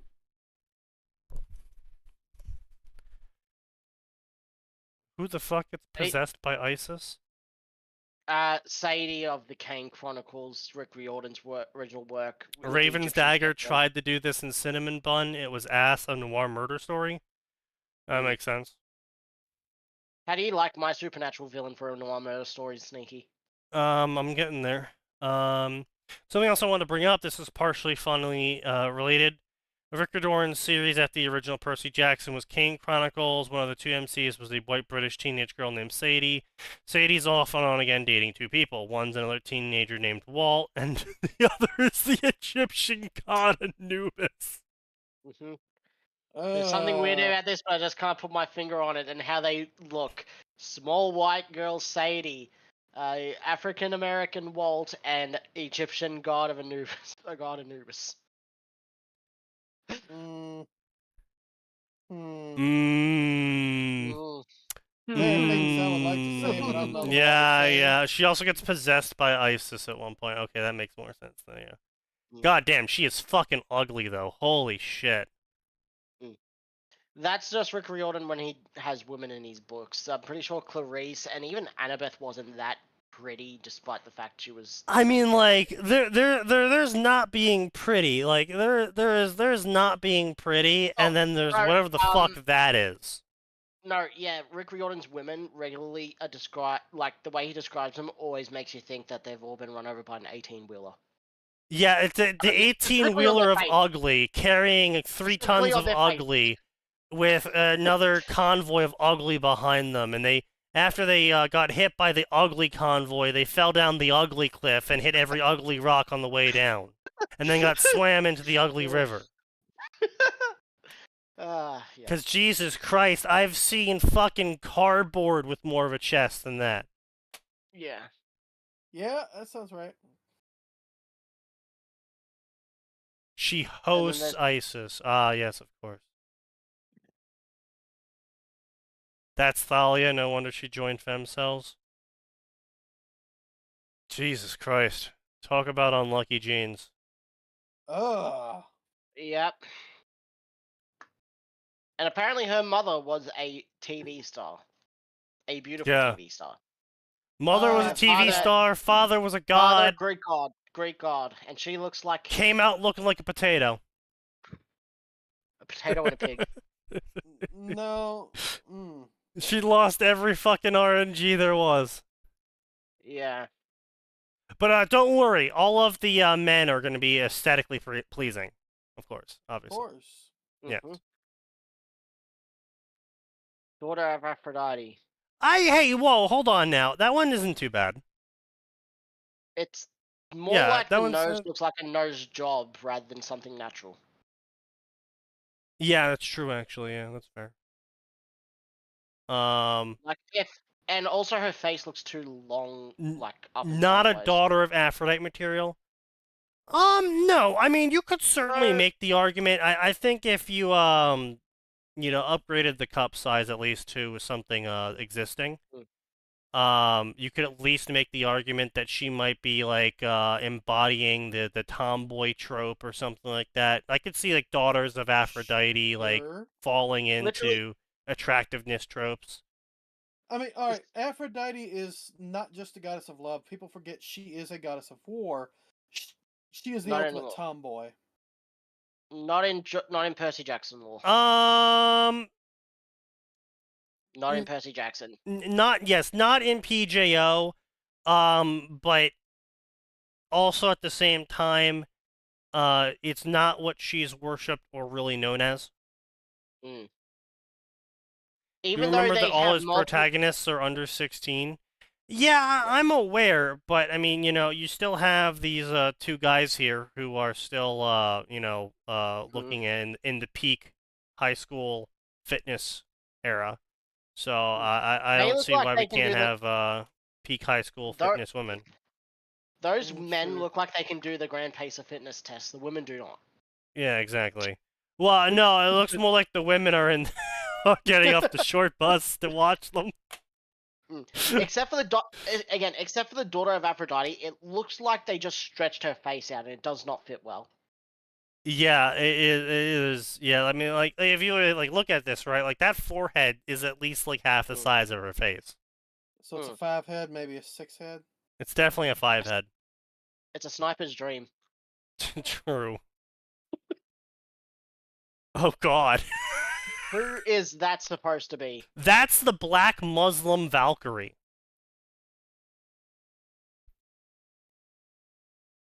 I'm sorry, what? Yeah, so in the latest Kane Ghost Chronicles? Written. You shit. Yeah. No. Yeah. So, oh really?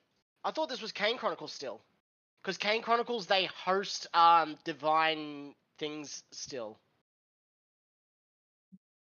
So No, basically, she's it's not the Valkyrie. Oh, okay. It's it's Nico. Nico. Cruz. Nico. It's Nico's cousin. Oh, The I was son gonna of say, Hades. Oh, the The son of- Hades. The son of Hades, who was born before 1945. How does he even have a fucking cousin? Like, who's the parent? Don't ask. God damn. Oh, Again. Hazel. Hazel, the Oh, Canadian. of course. the Roman, She's the Canadian. Roman. Hazel Obviously. Shed Yes, Chowder. you can tell she's Canadian by just looking at her. Yes, of course. she Very her Canadian. her very presence screams. War crime. No, Yeah. I don't blame him for making Nico gay. That's something that doesn't really affect much.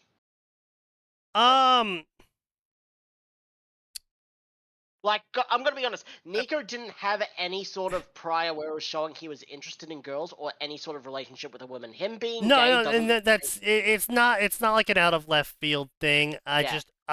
It's like, okay, look. So here's gonna be my verdict on PJO as a whole. Mm.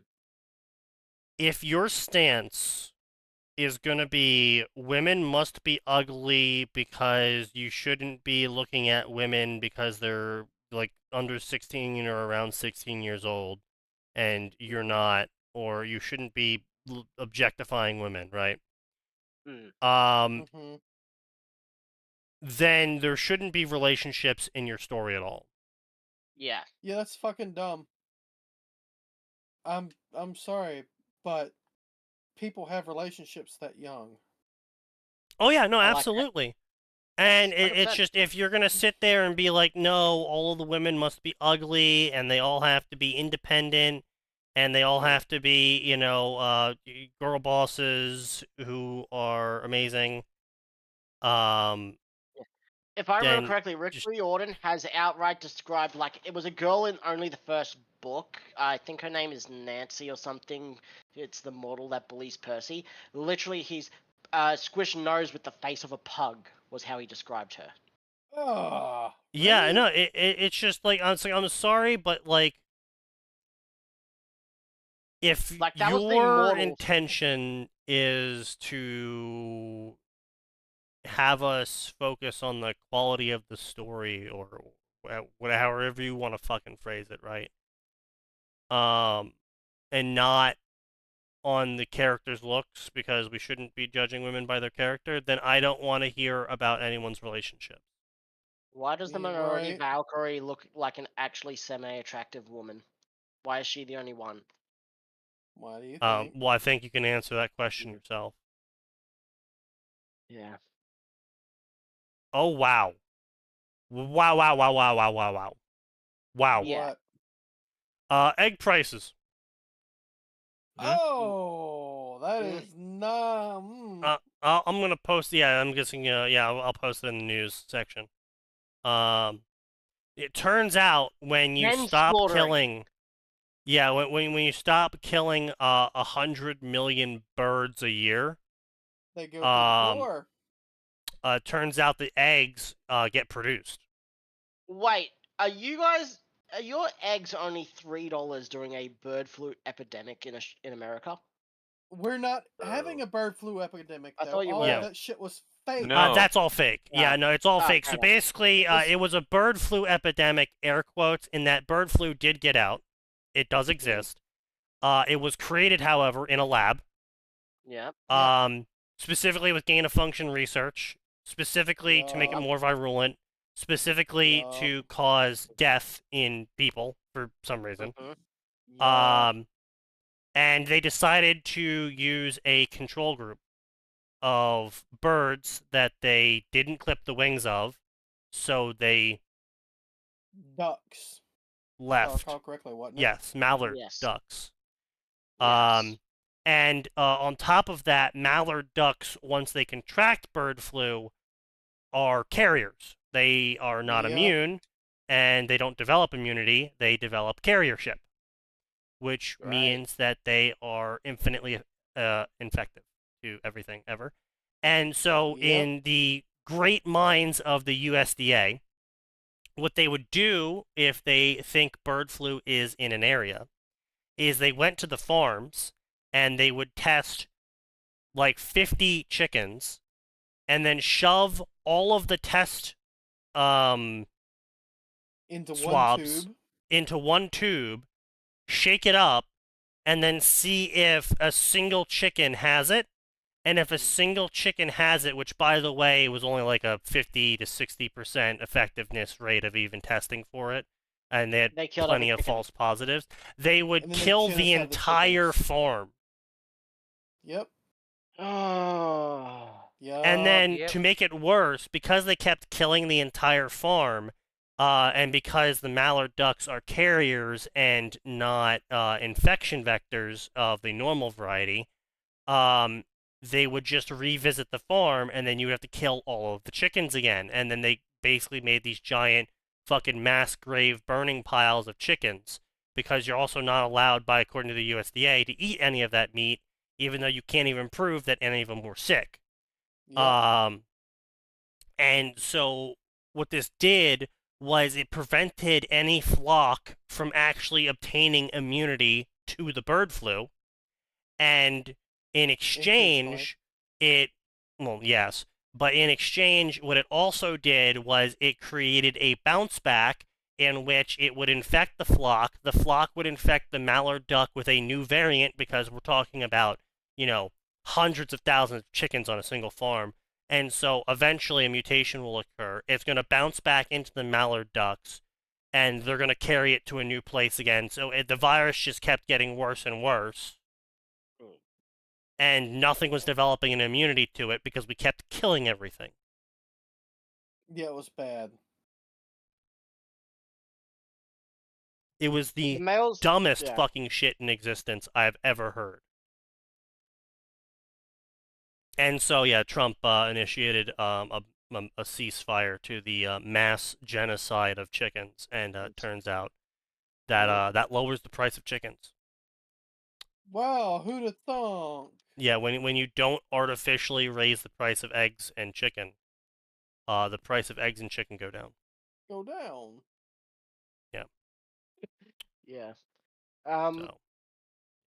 Kane Chronicles male MC, female love interest. She is more attractive than the others, but her face still looks stretched the fuck out. Demigods, even the ugliest girls, should be supernaturally beautiful. Yeah, 100%. Yeah, the Yes. demigods should just all look really fucking good. Doesn't matter who. No. Children of Hephaestus, because of his crippled and ugly nature, should be the only ones that should have the chance to come out. Yeah, that's true. Because... No, he's got a point. No, I can absolutely see the Children of Hephaestus, the Forge God. Yeah, I'm trying to figure out how to phrase it. One of the few things known about Hephaestus is that he's an ugly cripple. Yeah, it depends on the story. It's either his mother or his father, but he's so ugly, he's such an ugly cripple that one of them throws him off Olympus. It changes with each telling. Most of the ones I've heard. Oh is yeah, a always reminder that Nico is Hitler's brother. Yes, Yeah. and Winston Churchill was a son of Athena, think I it believe. was- No, Winston Churchill. It was All Zeus. three of Zeus, while the American Zeus, right? Yeah, all of the three leaders were children of the big three. Yeah. Winston That's Churchill, what I think, prompted was the Zeus. whole Hitler agreement, was no more kids. Hades, and the American. I can't remember. the Oh American right, yes, the hijab-wearing Valkyrie. one. And she's also riding a horse with Christian symbology, with a Christian Yes. lance. Crusader. Yes. Yeah. The hijab wearing Crusader. The Valkyrie. hijab-wearing Crusader, Mm. who's a black Valkyrie. Mm. Yeah. Okay. Mm. That sounds like some cultural appropriation there. Yeah. Why am I hearing a Minecraft villager in the chat? True. Hmm. Where can I read about that, Sneaky? Yeah, I'll have to pull up the sources on Sign Server at some point, or someone else can do that for me. It's probably in front of me somewhere.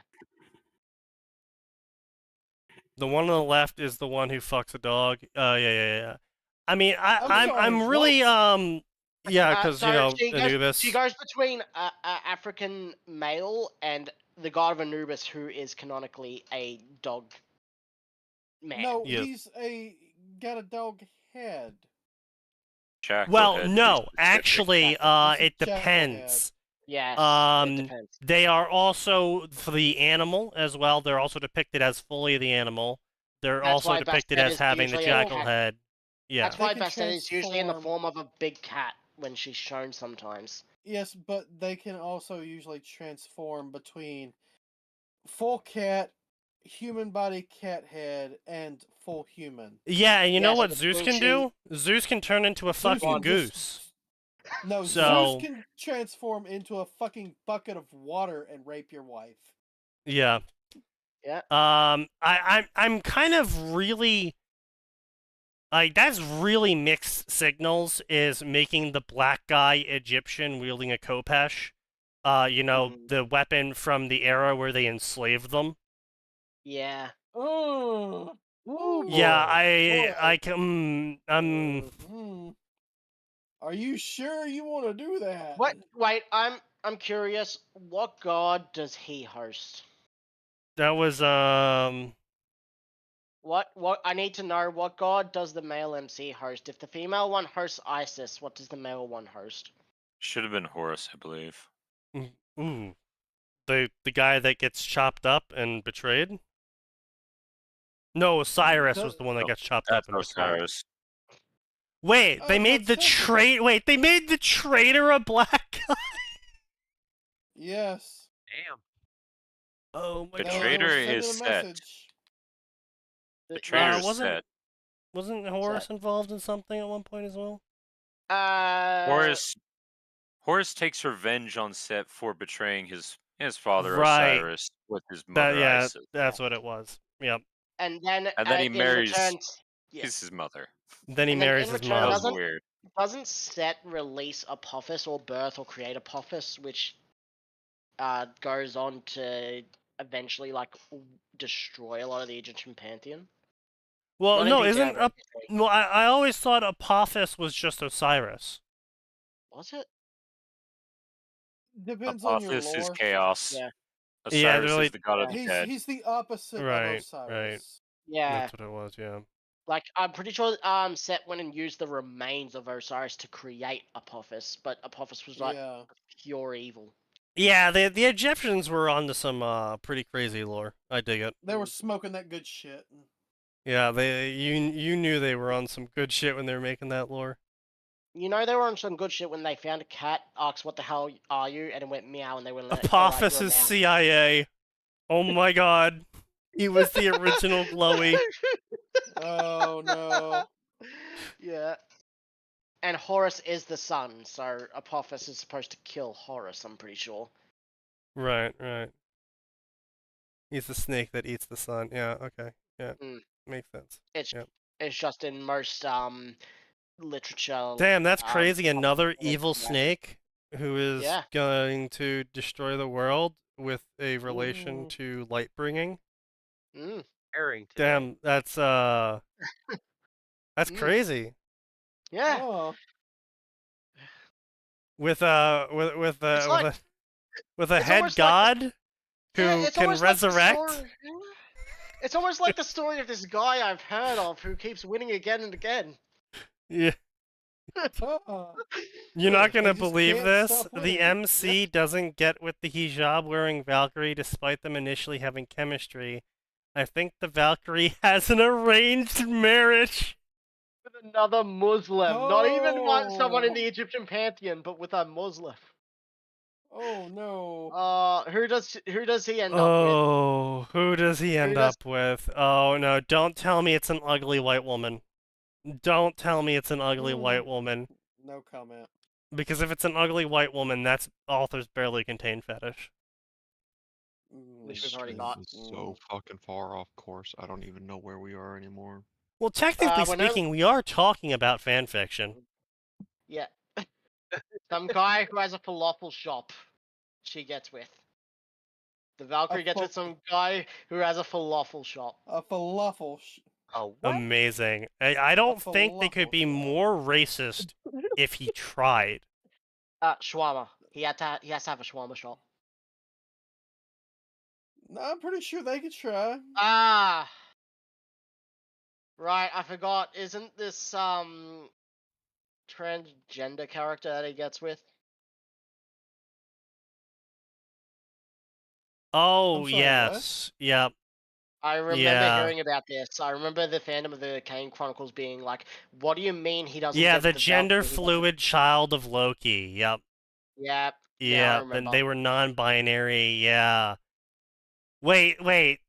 So the black slave of Egyptian gods gets with the gender fluid child of the Norse pantheon, Mhm. who, by the Hmm. way, looks Arabic. Yes, Mm. the child of the god who's supposed to Hmm. help end the world with via Ragnarok. There is too much to unpack here. See, What did they mean? this by is actually like feeding No, no, in I'm to gonna go- exactly what I talked about earlier, in where because of all of these requirements now of you need to have this person and this represented and this and this and this and this. Now you're having conflicting else if statements where Well, no, you you know now what? have I a- don't. Bringing in Loki is what I have a problem with in the Norse pantheon to the Egyptian story. Gender fluid isn't really a problem because they do swap genders, other like their fucking father does in like his stories. It is something that their father constantly does of swapping. but he genders or doesn't Sure, that's swap normal for genders, he Loki. swaps sexes. There's Yeah. Yes, there's a difference. bit of a Sure, difference. Yeah.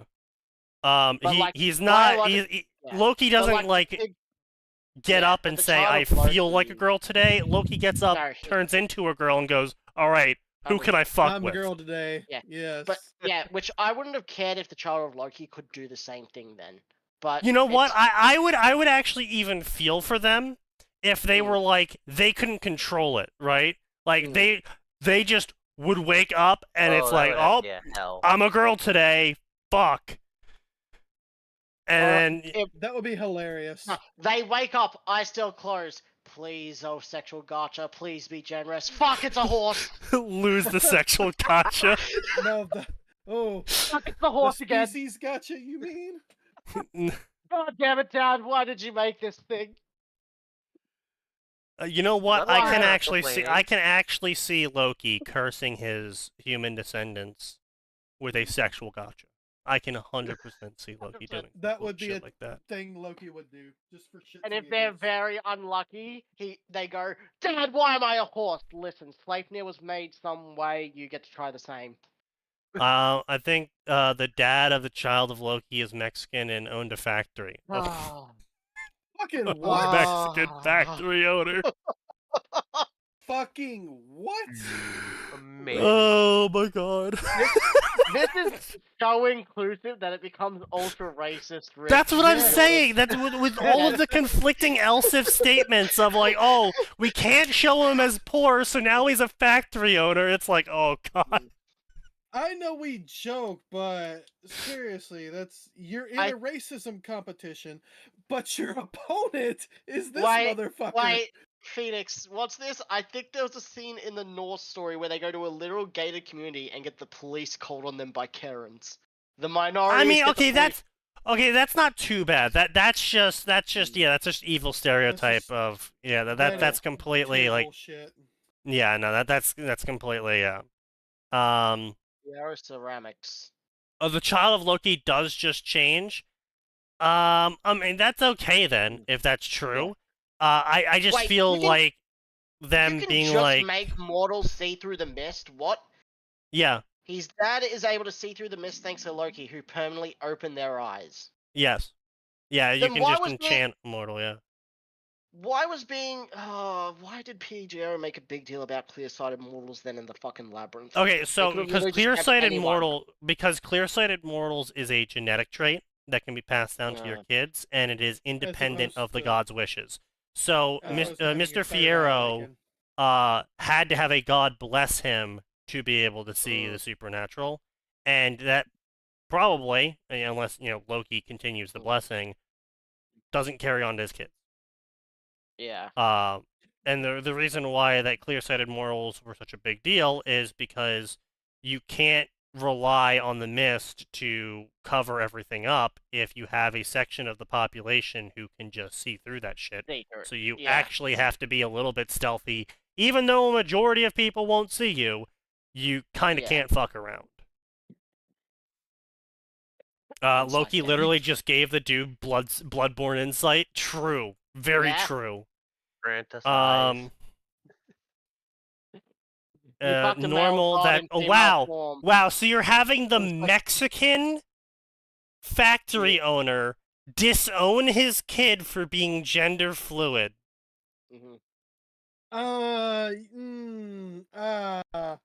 That's not how Mexicans do. I mean, any parent can do that. I'm not really going to be able to talk about that at all, so I'm going to skip that. I have friends who are. Yeah. But like, it's just like came from Mexico. Yeah. it's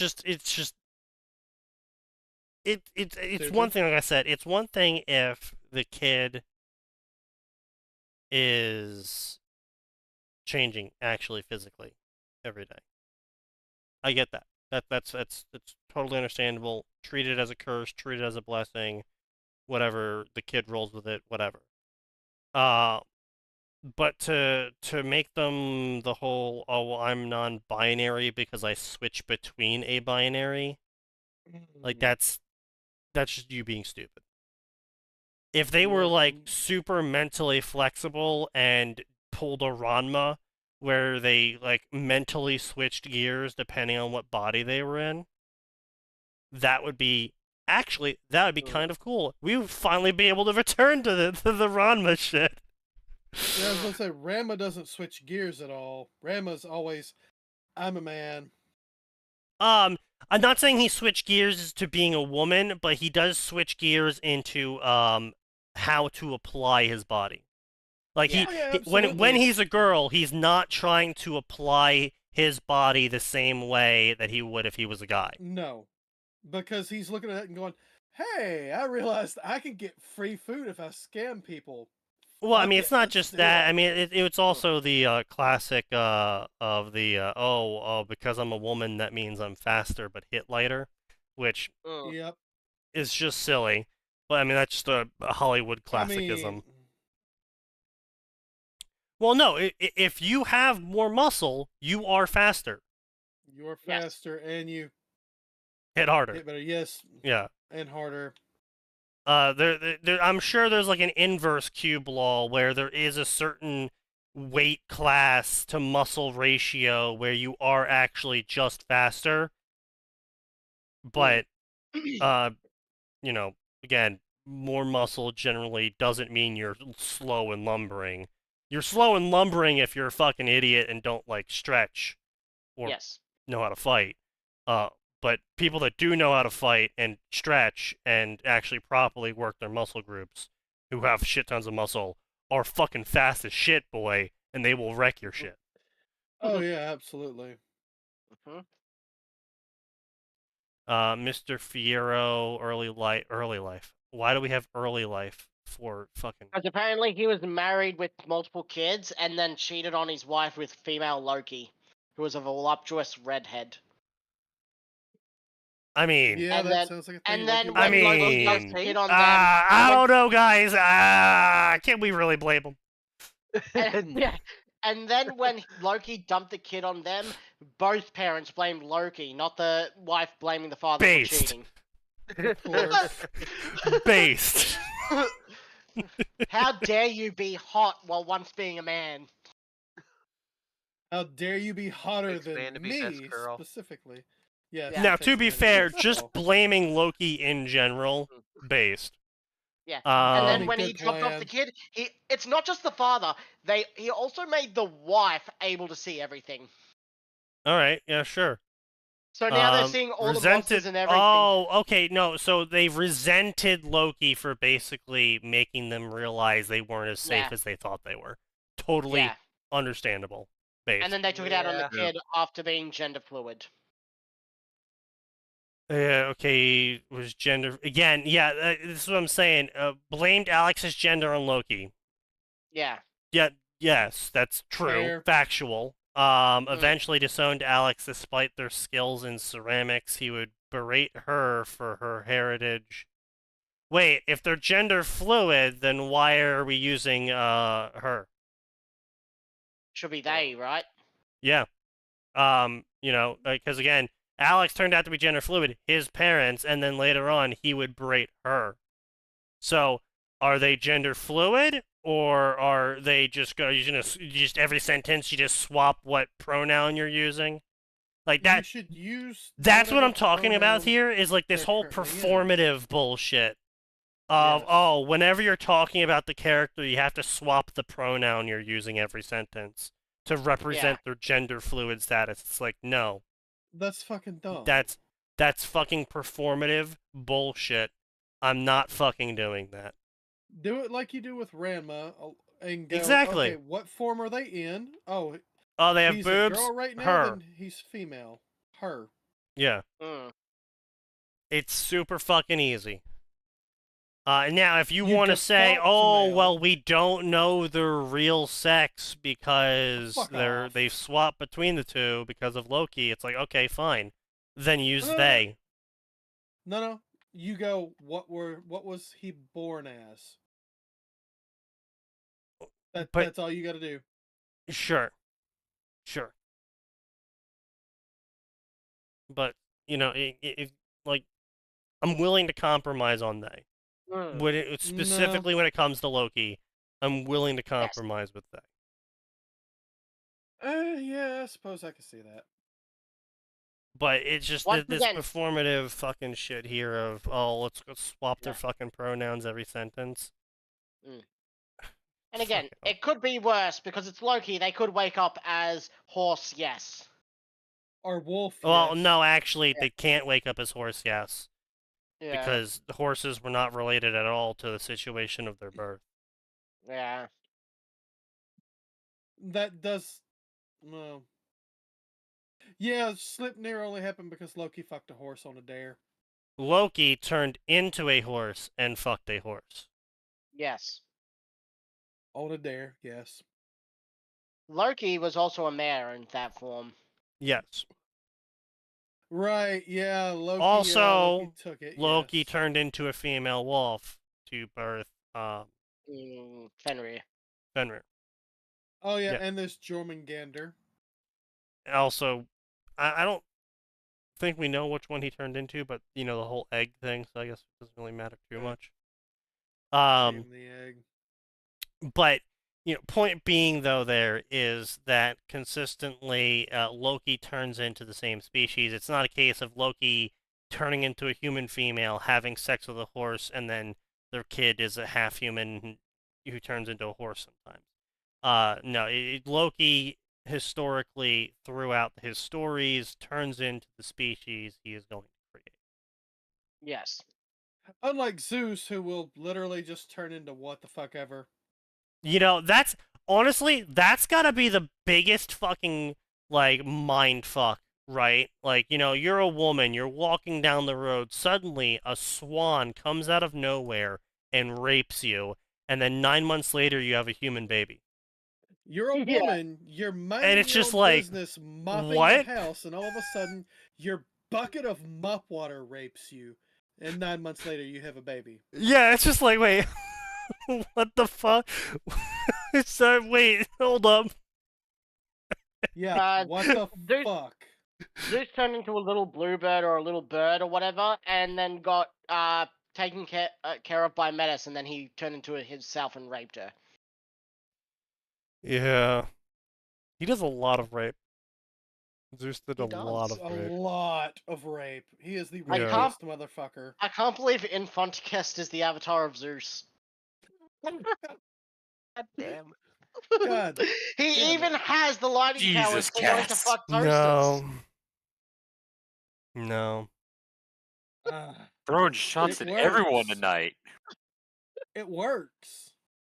But yeah, no, it's just, I just berate her for the heritage and being gender fluid, despite their. I don't know. I feel like I would need to read the Kane Chronicles in its entirety. I feel like the summary is obviously leaving some shit out. Because I feel like if I actually read the Kane Chronicles, I would sit there and be like, no, I agree with the dad. They were being performative. Because that's how it usually gets portrayed these days. I mean, if I'm wrong, I'm wrong. But I feel like it was portrayed as performative in the book. And What it sounds like. yeah. I'm gonna side against that every fucking time. It doesn't even have to be about gender or whatever. If there's any point, any time drama occurs, and it's only because someone is being performative about it, I'm always gonna be against you. Yeah. It almost never matters the reason. If you are causing drama in a performative manner, I am never gonna side with you. No. Born female powers show up later. It switches between days and feelings. I mean, hey, there you go. If they're like I said, if they're actually switching, that is a completely different thing, and I Yeah. can then understand if it's like I said, if it's not performative, I Mm. can understand both perspectives. I can understand Mm. the dad being frustrated with their kid bouncing between the two, and he's got to make up fucking excuses constantly for everyone. Mhm. Yeah, that would be kind of irritating. I can see him also being frustrated by the fact that, you know, it might even be possible that their bouncing between the two would be hidden by the mist that Loki prevented him from being affected by. And so now Yeah. instead Yep. He's got to of face it. always thinking his kid's being normal, he's always got to face the fact that his kid just sometimes has boobs and sometimes has a dick. Also, you can't forget that only the parents can see through it. Their other kids can't. So they've probably Right. also got to look and see as their other kids could have had what they could have had when they see their other kids and how they're dealing with it. And then on top of that, it really depends on how much the mist is actually covering, if the mist is even covering anything. Because now some days you have your kid wearing guy clothes, and maybe they're wearing girl clothes on other days, and who the fuck knows? And you know, like I said, it really depends on the portrayal here. Because if you have everyone looking at this character and they're wearing girl clothes while they're a guy, and guy clothes while they're a girl. The guy clothes while they're a girl is a lot easier to explain and a lot more acceptable in a lot of societies. But the whole girl Most clothes while guy you're a clothes are guy gender thing neutral. ain't gonna fly in a lot of societies, especially not Mm. fucking patriarchal Mexico. It's No. like, No. and so now you gotta answer questions, and your kids are asking questions, and I can totally see being frustrated. I'm not support if the case is it's not performative, then I wouldn't support the dad, but I can totally understand his frustration. Yes. But if it is performative, then I don't. Then I don't support it at all. It's But- totally fucking performative. No, it's outright just yeah. But like this time, it's outright to say that it's not performative.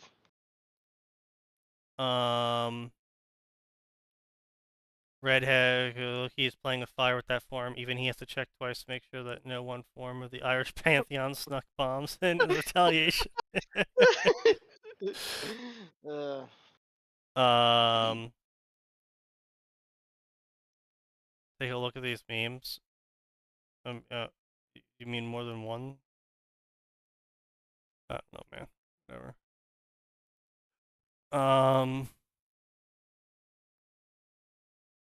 Artemis to Thalia when she joined the Hunters. I'm watching you. Don't take after father. Yep. This isn't in the King Chronicles. This is the Norse series. Oh, okay. So my bad.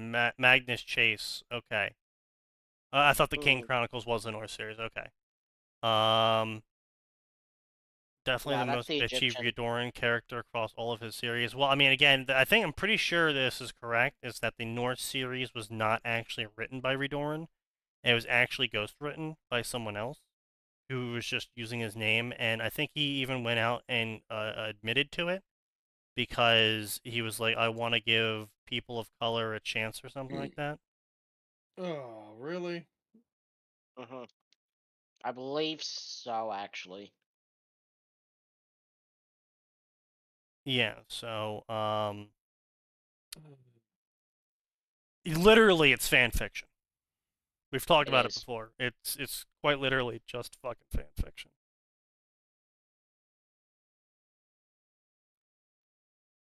But let's see. Let's get back on track. You know what? We'll spin the wheel again. Wheel, tell us where to go.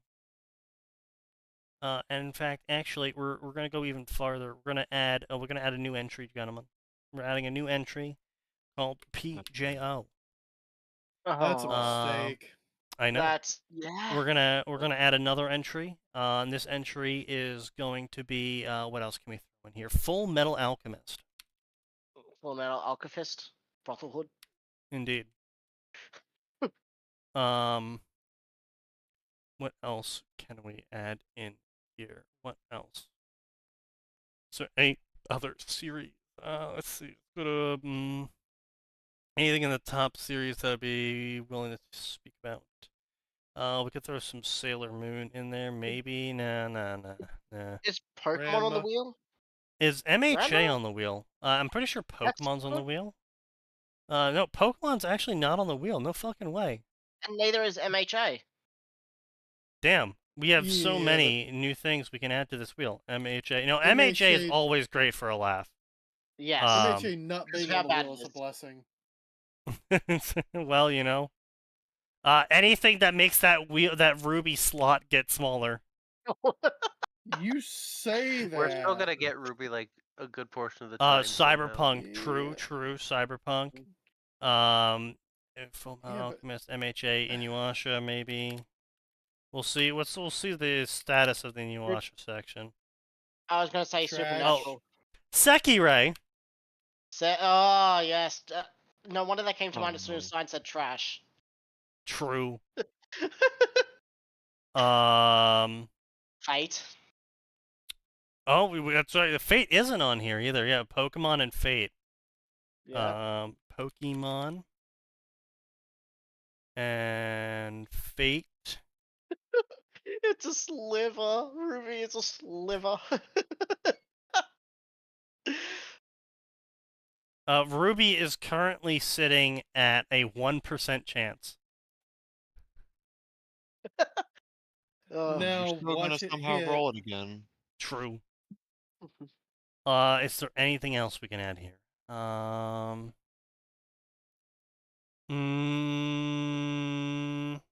Ranma, I Dark- suppose, yeah. Elden Ring / Dark Souls. Soulsborne, true. Yeah.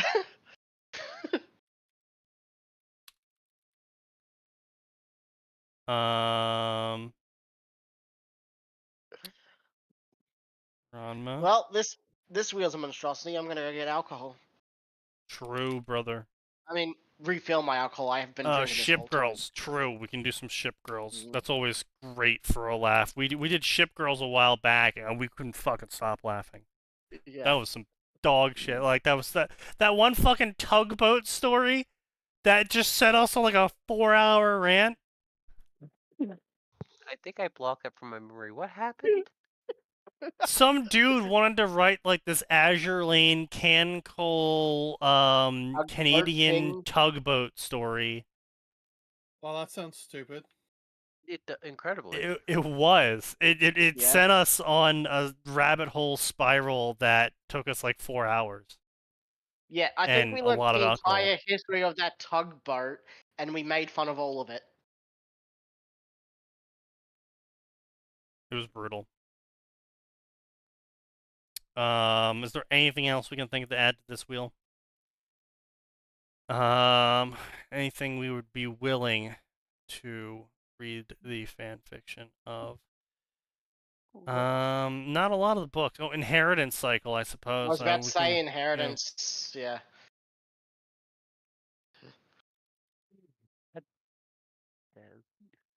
I don't think That any of us want to crossover read here. Twilight.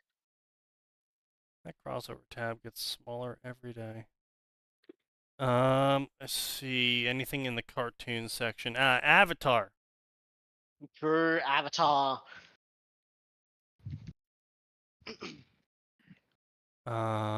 Let's see. Danny Phantom. I mean, if we're destroying our childhood, Theodore. They wrote a story for Theodore Tugboat. Yes! Yes, Theodore Tugboat! Yeah. Guardians Oh, of Ga'Hoole. Oh fuck! Is there? Wait, is What the there fuck is anything that? for Guardians? What the fuck is Guardians of Warrior Cats. I think it's just called Warrior Cats. I'm pretty sure. I think I've seen You- crossovers for it. What was that one series? I remember for cartoon, the Three Spies. The Yeah. one like Oh, Totally Spies. Totally Spies. Yeah. Why not? It's proto-Tamanin. Guardian. Look up War. There look up Warrior- is actually. You know what? We're not gonna spin the wheel. We're just gonna straight shit go Hands of here Ga'Hoole. because there's only 300 stories. Okay. Yeah. Okay, so How many to crossovers? let you know what Guardians of Ga'Hoole is. So Guardians of Ga'Hoole came out when I was in 2nd grade.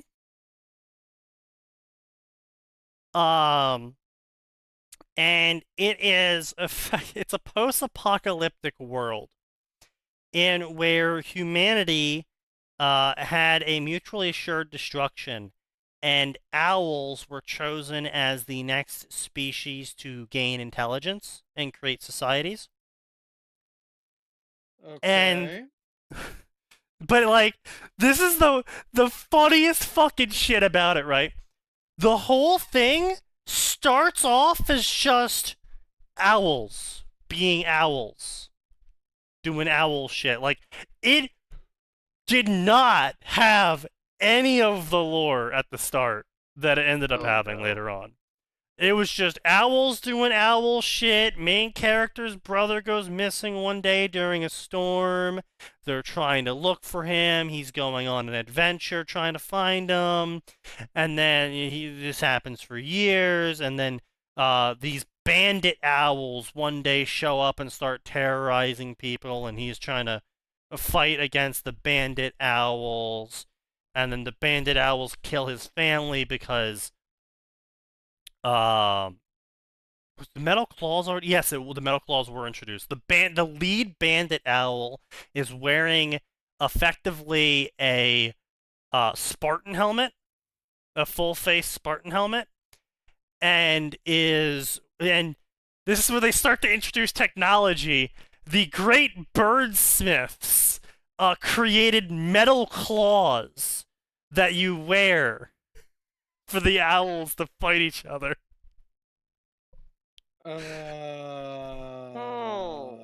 That's Yeah. That's a thing. So, then they fight, and then Soren, the main character, joins the rebellion / good guys called the Guardians of Ga'Hoole, because the tree is called Ga'Hoole. And this tree is like a research lab. It's like, we're talking like redwood thickness, because it's got hundreds of owl dens in it. It's got it's got like a network of tunnels inside the fucking tree that leads to rooms wholly inside the tree. It's got science labs and libraries and armories and shit, and as the books progress, they're doing shit. And then one day, Soren finds out his brother is the head bandit. So that's one of the things. And then he gets struck in the face by fire or something. Like, they set him on fire or some shit at one point. And they took burning branches and they hit him with the burning branch. All right, And he catches so fire. And you're then he telling comes me- back with metal wings and a metal mask. And he's got Greek fire now. And he burns down their fucking tree by napalming it. You're telling me this is an entire story where all the characters are fucking Owls! Yeah! Gahoo!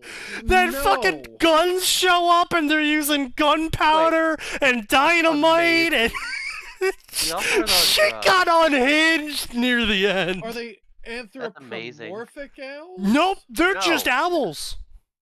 No. Killionaire posted a GIF from the movie. There's a movie? Yes. Yeah. Made one there's long there's a ago. It was GIF, only one. Okay. I It's watched literally it. just real actual Oh. owls. No, Well- that sounds fucking retarded. Why would I care about any of these characters? They're owls. Crows are witches. That's so dumb. Yeah, that fucking, yeah.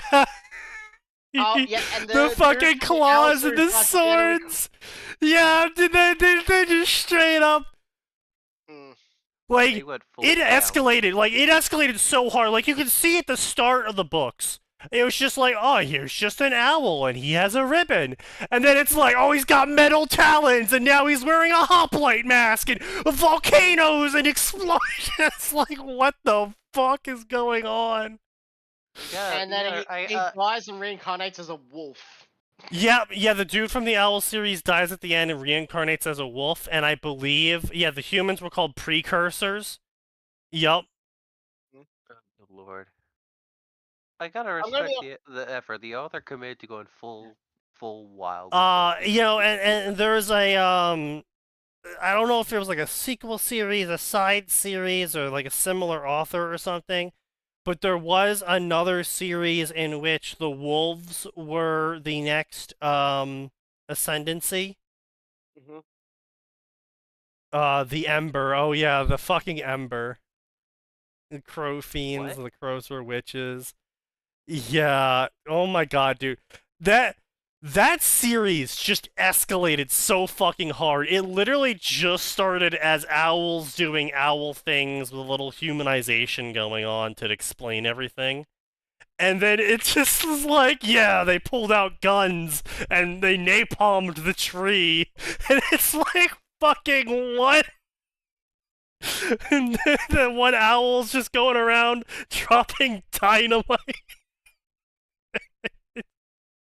No, yeah, they had ice swords. Yeah, they went to the Arctic and they found ice swords made of nevermelt ice. It was the funniest shit, dude. It That's was not the funny. That's funniest fucking fucking shit. stupid. Well, I Is mean, that yeah, a I gotta keep. now? Well, you gotta no. You gotta keep in Okay. mind, the series came out when we were literally, was that 2002? So I was quite literally 8 years old. I would have been 5. I graduated that year. Of course you did. No wonder you don't get it. Yeah, so it was quite literally our generation's thing. Like, the books grew up with us to a certain extent. Another book came out every single fucking year. I finished the series when I was like a senior in high school. And that's when there was like, these owls, they just like dropped some napalm on like families and children, and yeah, the owl forge smiths. But how do they hammer anything to make a sword with their shitty bodies? With their feet. With their feet, No, obviously. Talons. you literally could not. With their talons. So from what, Fuck so you, the that's how. movies kind of like hacksaw it, but what I remember from the books is effectively they like set up drop hammers that they would like pressure plate to activate. Bro, the owls. Oh, that's right. Yeah, they did have a fascist cult to kill off all of the other birds because all other birds shit differently than them. Yes. Yes, Yeah, that was I'm true. sorry, Yeah, what?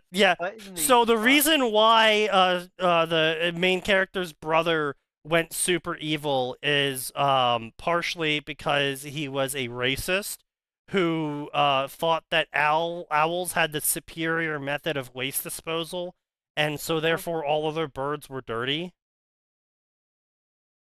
and it had to be purged.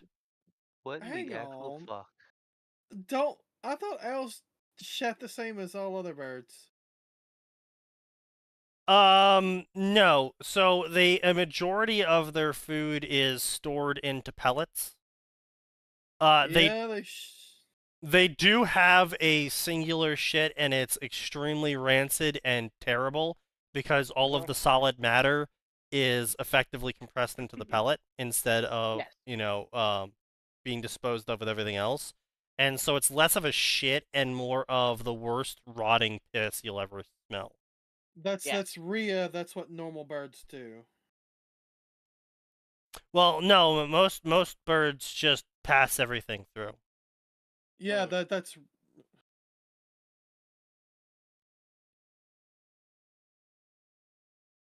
Hang on.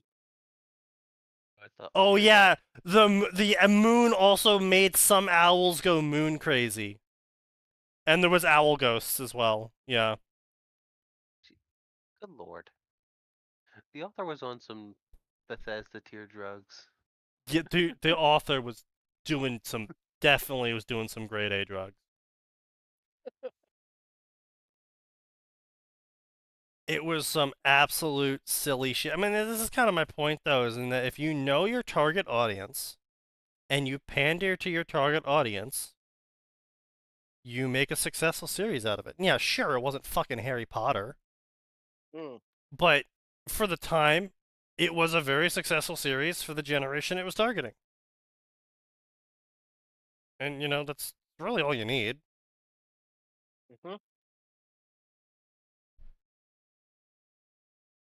Man, Guardians of Ghoul, that was some silly fucking shit.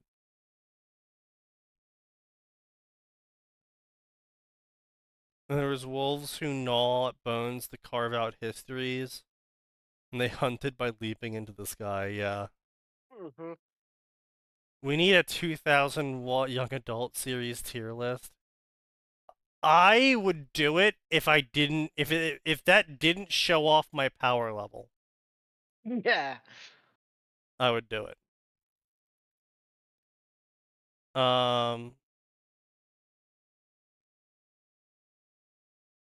It's urea. That's Birds and uric saurian acid. reptiles have different forms of metabolism. Tadpoles, generalization, many things do it. Warrior know the cats white go just as birch- nuts. So see, here's the thing, right? Warrior cats was more in line with the girls. Yeah. Like that was the girl book.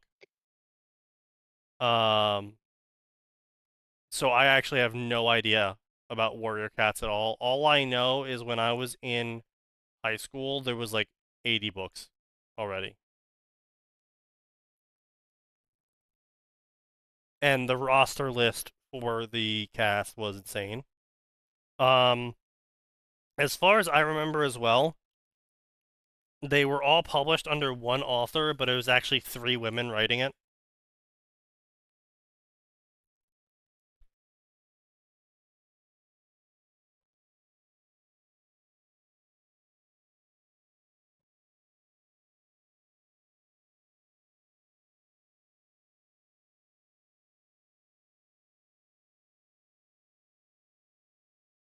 But let's see, is there anything good in here?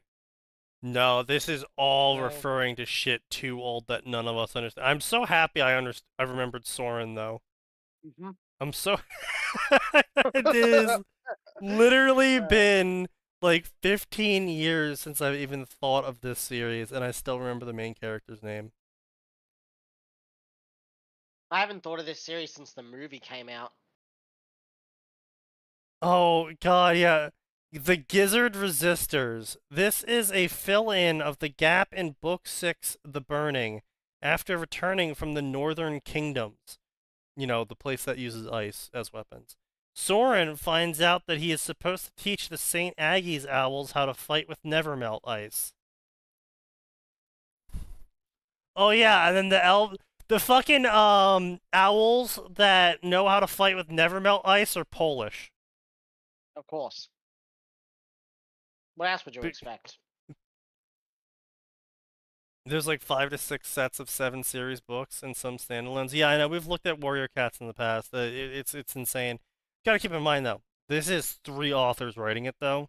So basically, not only were they not burning themselves out, but they always had someone to talk about to bounce ideas off of. And basically, one author would publish a book a year. So they usually had 3 years in between each book being published by a singular author.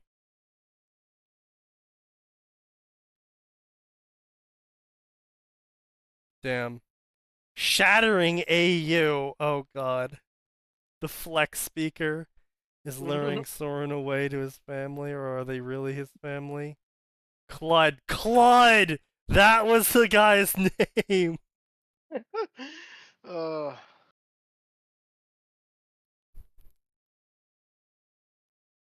Part of the flex speaking AU. That's right, yeah, Soren. Soren was special because of flex speaking.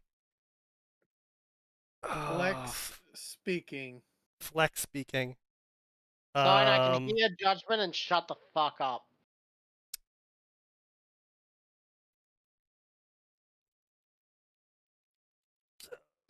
Gahul.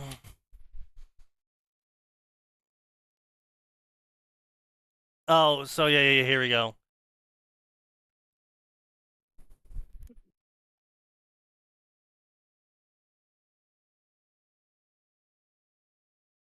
Flecks are small fragments of magnetic iron which can interfere with the navigation systems of birds. So yeah, that's right. That's right. Clud did just drop like a fucking minefield of them at one point to interdict the birds. I forgot about that. And then his brother was able to actually speak and sense through it, I believe. Yeah.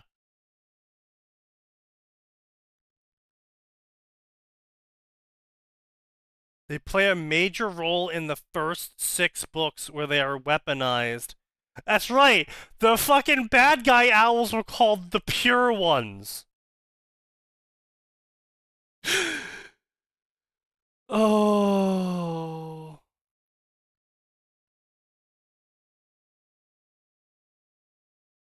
Moon blinking, that's what it was called. Where they go insane from the moon. Insane from the moon. Yeah, moon blinking. Moon blinking is the process where an owl is forced to sleep beneath the full moon, which destroys the owl's free will. It's only dangerous when the owl is forced to sleep while flying or walking under the full moon does not harm the owl. If the owl repeats certain information, such as its name, over and over again while doing this, they will forget that piece of information. Moon blinking can be resisted by thinking of things that are good and pure.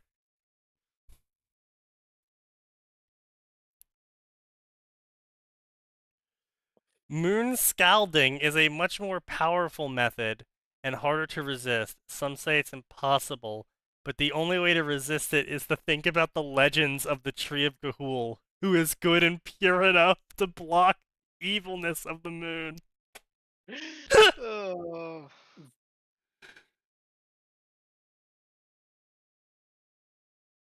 I feel like they don't quite build young Oh, adults yeah, to also, these. the orphanage was originally a brainwashing facility in which they kidnapped orphaned owls or killed the parents to orphan the owls to kidnap them. And then they would put the orphaned owls out underneath the full moon and lie to them about what what will happen to make the owls basically religious fanatics for the orphanage. And yeah. Why? To be Bro, fair, I told you the author was on some shit, okay? I mean, to be fair, wouldn't you say that the modern day humans would, if they could do that, would? Yeah, okay. So, But the moon does not affect owls in this way in real life. Moon scalding is when the moonlight bounces off a room of mirrors, focusing the moonlight on the owl inside the room. The process is more destructive than moon blinking, and it's rarely used, only when the owl can initially resist moon blinking. Or when the owl finds out the truth behind the Egorium. Egorium. I'm not even gonna ask. Oh, worry, Sneaky will offer it. But don't worry, this Please gets don't. even stupider. It's so great. When Soren was beginning to feel the full power of the moon scalding, his brain was filled with legends of Gahul. Soren realized he could think about the Tree of Gahul to block the moonlight from his gizzard. From his gizzard. Which is apparently in the story the owl's second brain. Like they constantly make references about thinking with your gizzard and shit. And yeah, the moonlight touches the gizzard, then you you lose.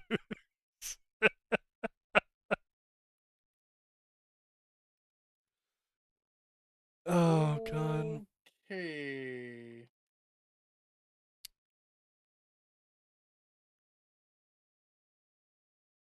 The pure ones.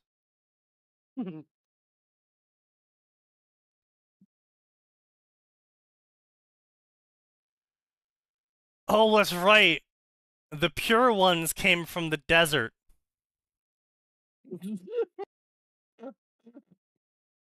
Still judging it, fine. Yes. Primarily formed of barn owls. Oh god.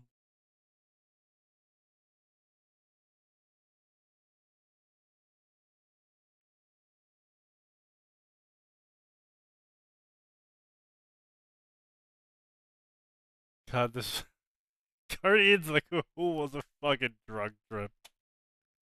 We need to go Yeah. further. That sounds like a chip and a half. Insert Metal Gear elements into this work. Bro, I It don't already think has we them. need to. Yeah, I think we already got the Sons of Patriotism and Liberty. I don't think we need to go farther.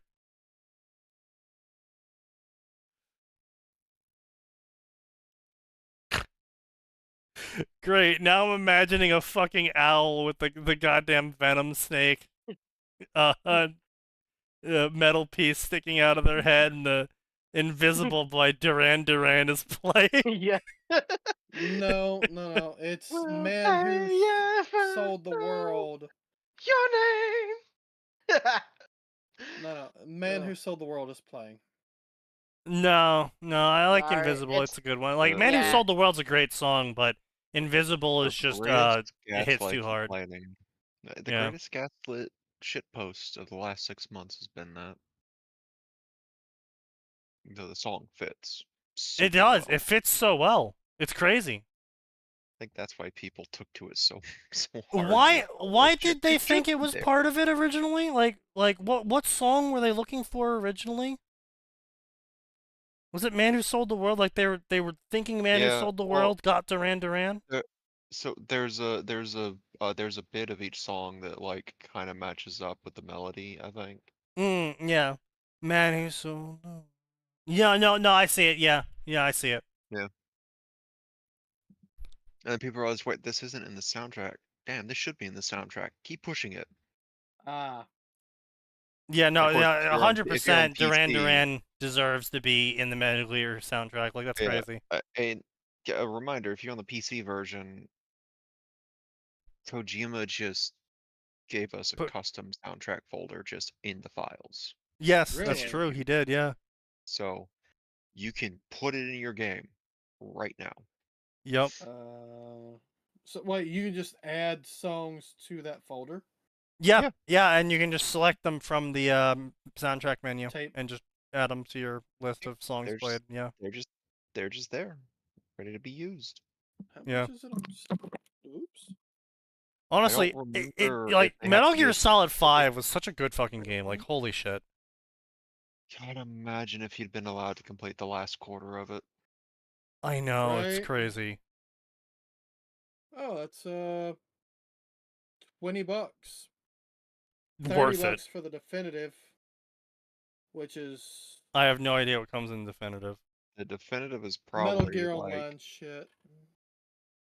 I would have expected it to be soundtrack and art book. But Mm. No. It comes with a whole bunch of Metal Gear Online bullshit for the definitive. Like, I think if you buy the game itself, it yeah, it looks like it gives you a few outfits. Not seen a soundtrack. That's crazy. I have a soundtrack.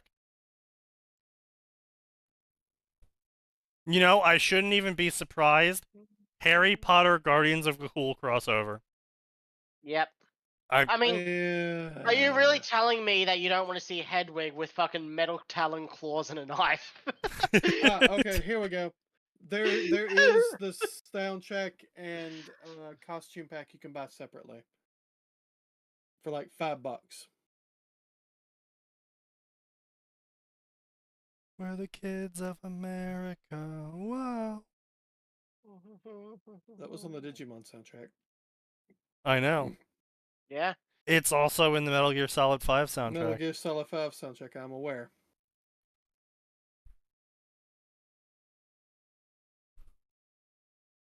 I really appreciate that you don't unlock Man Who Sold the World until you beat the game. Yeah. Well, yeah, that makes sense. No, but like you unlock the rest of the songs by traveling around the world map and like doing missions and Yeah. shit. And Man Who once Beat you the World is only by beating the game. yeah, because the only time you hear the song play is during the credits. Is when no, it's it's during the It's end a credit cinematic. cinematic. Yeah. Digimon is isekai done right. True. Yep. Yeah. God. I wish that Sneaky, is. do we have an author on drugs tile for the bingo? We should. Yeah. Oh yes, you should.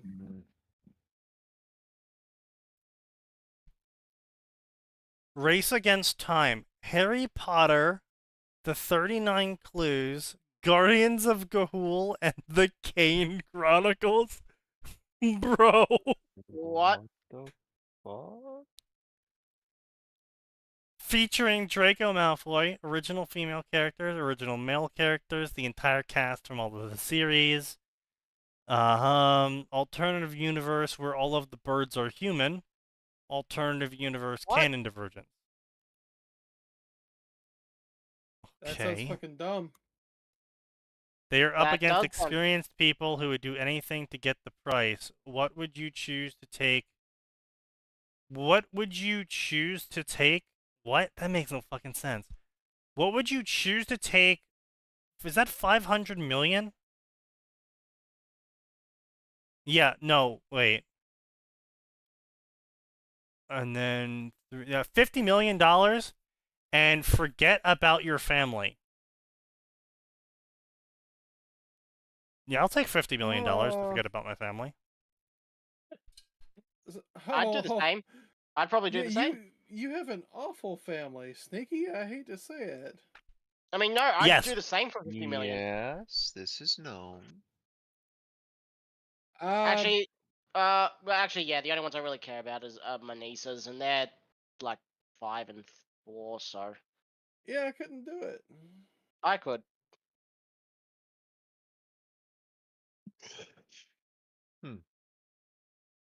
I only recently reconnected with my dad, so yeah, I wouldn't be missing out on much. I mean, like, you know.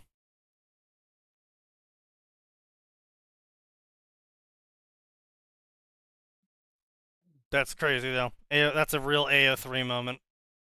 That plot has nothing to do with any of the fucking shit they quoted. Like, none of the fandoms they have included in this story have anything to do with the plot. That sounds about right.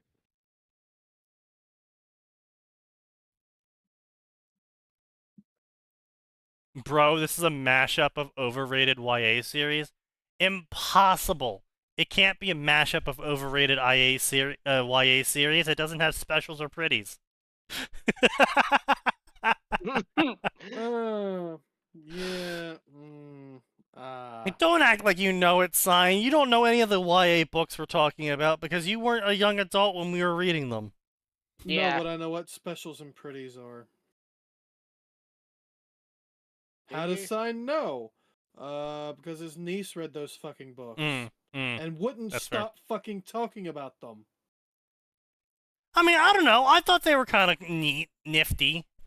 I mean, I read them and moved on, And but all right, they were neat. the whole specials and pretties thing is actually easy to understand if you look at it from the perspective of the fucking rat utopia, which is literally what they are. It's literally a rat utopia. Yeah, 100%. Yeah. Oh. Yeah, that's just what it is. It's actually even worse now if you really think about it, right? Because now it's not only is it a rat utopia, but it is quite literally TikTok culture manifested into an entire generation. Ugh, Yep. Yeah.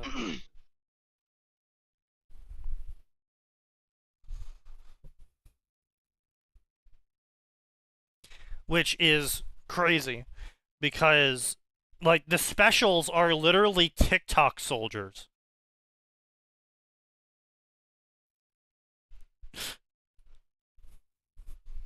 That is cursed. That is cursed, That is extremely cursed. but not wrong. That's why it's cursed. I know. Hunger Games had an amazing concept, but fucked up the execution dramatically. True. Yeah, no shit. Hunger Games cared about the relationship more than they did the actual Hunger Games in the first and second books. The and Hunger movies. Games made no fucking sense at all. Like, I sort of got the idea, but it made no sense at all. Dungeon Crawler Carl. So you're telling me a... nope, I can't say that.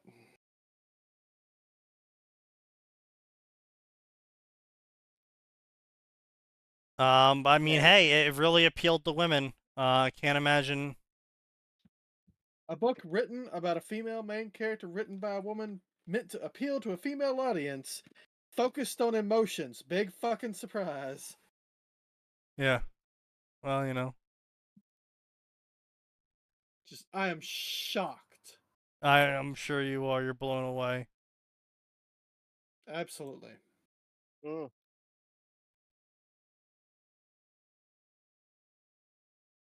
Also, apparently the character knew absolutely fuck all about actual survival. Yes. What a surprise.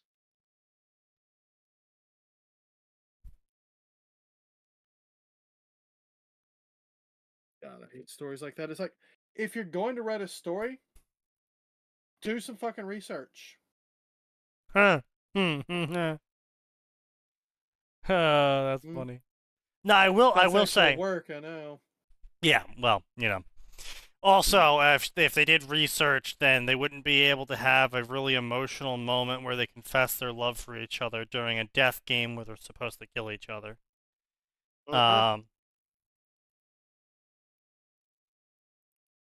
But yeah, no. So the fucking, you made me lose my mind. Lost my That's what you track. get. Damn. The man who Fucking, sold the world. I was thinking words about something. You were thinking words about something. I Wow, was that thinking is words about something. super descriptive.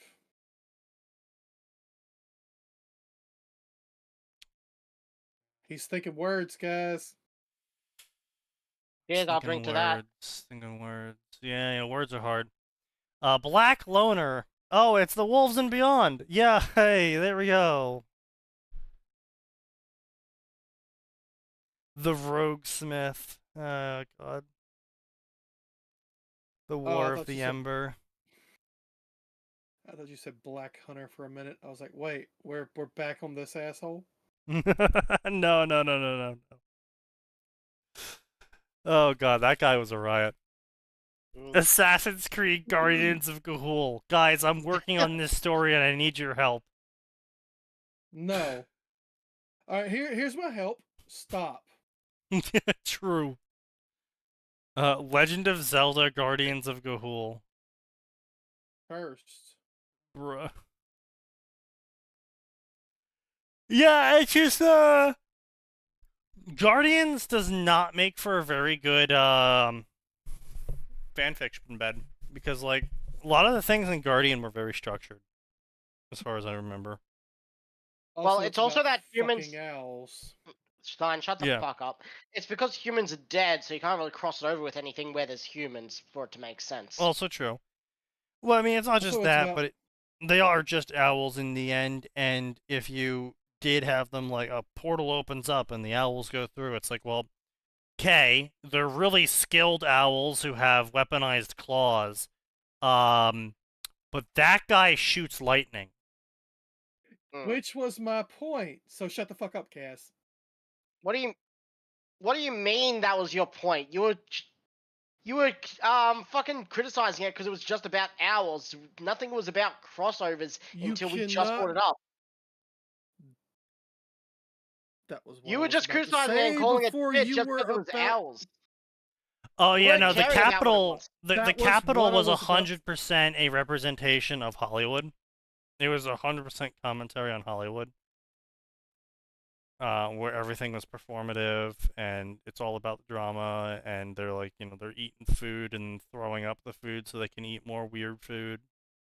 Yeah, no, it was a commentary on Hollywood. I just don't think it was a good, consistent, coherent series. Didn't make sense for a lot of the shit. Oh, this is the Forbidden Lands, but actually no one really pays attention or enforces them.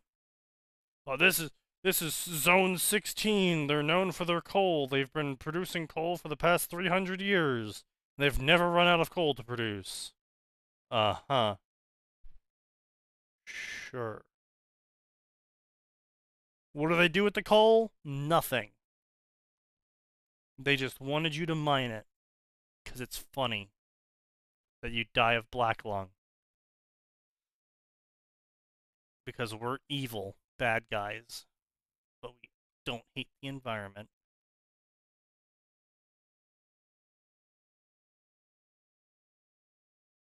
Listen, if they didn't want to be made used and abused, they shouldn't have just been born. It's that simple. True. That works, to be honest. Yep. Let's see, damn, this is some crazy shit. The Battle of Hogwarts, sequel to Voldemort in Ga'Hoole. Voldemort in Ga'Hoole. Bro, is that a Voldemort owl? I need to see this now. What? What the actual It's fuck is Volda that? Owl.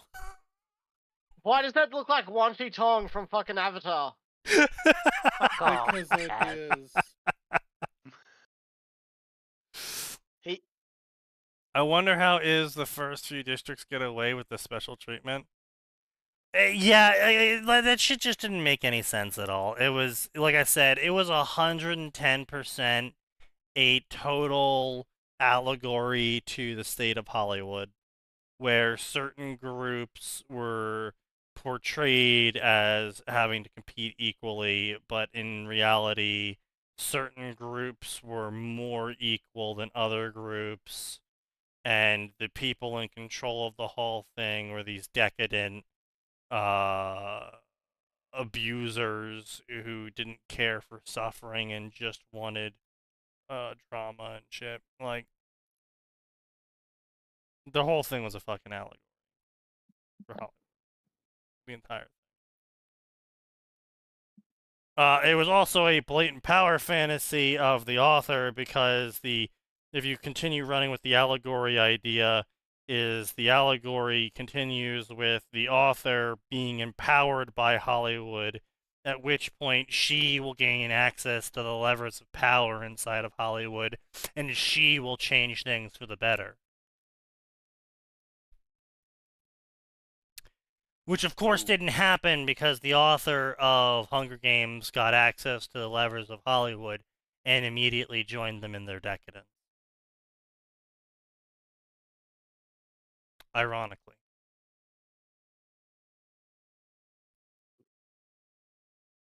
It happens.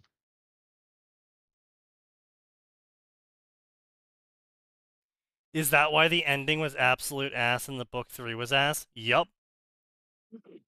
Mm-hmm. Yup.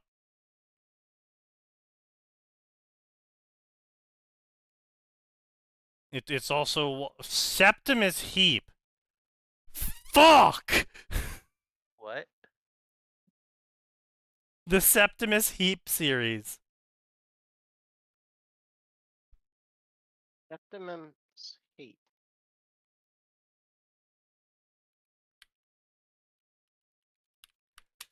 The Magic series. Siren, Fire, Magic, Darky. No, don't really know it, unfortunately. Actually, a shockingly good series for what it is.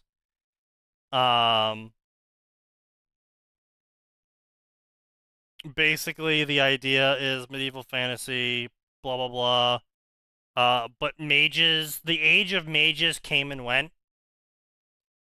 And now they're basically in like the Iron Age of magic again,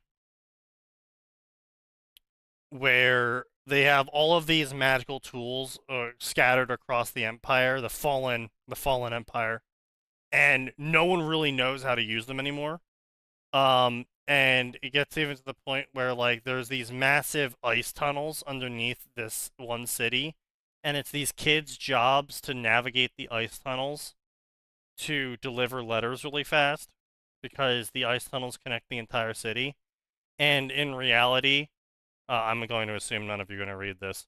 In reality, the ice tunnels were actually not even created intentionally. They were a failed project that backfired and ended up destroying the underground labs and labyrinth that used to exist underneath the city during the Age of Magic. And basically the MC is the seventh son of the seventh son, and he's supposed to be this, really powerful magical Wait, is that guy. the one with the crosses on the belt? 7 Maybe? crosses he has to collect I instead don't of remember. circles. He's got like belt buckles or some stupid That- shit. I'm gonna be honest, that sounds like Del Toro quest that you're talking about. Although I it don't wasn't think cross, so. it was gems. He's the seventh son of the seventh son. It's heavy Christian allegory. A whole bunch of crosses inside of circles. There was a movie made about it recently. Oh, The yes, Seeker? yes. Yes! So that's part of it. Yep. And so basically, the big reveal through the story is that two children were born the night of the seventh son was being born, and the soldiers of the Empire stormed the keep where the kids were being kept, and they took the wrong kid. And in reality, they took the kid that was the keep master's son. Was it? No. No, they took no, they correctly took the seventh son of the seventh son. The Seeker, the Dark is Rising. Oh, no, that's not related at all. No. I'm pretty sure not. Definitely not. See here. Physic, Quest, Siren, Dark. Seek list. No, I'm not seeing Seeker.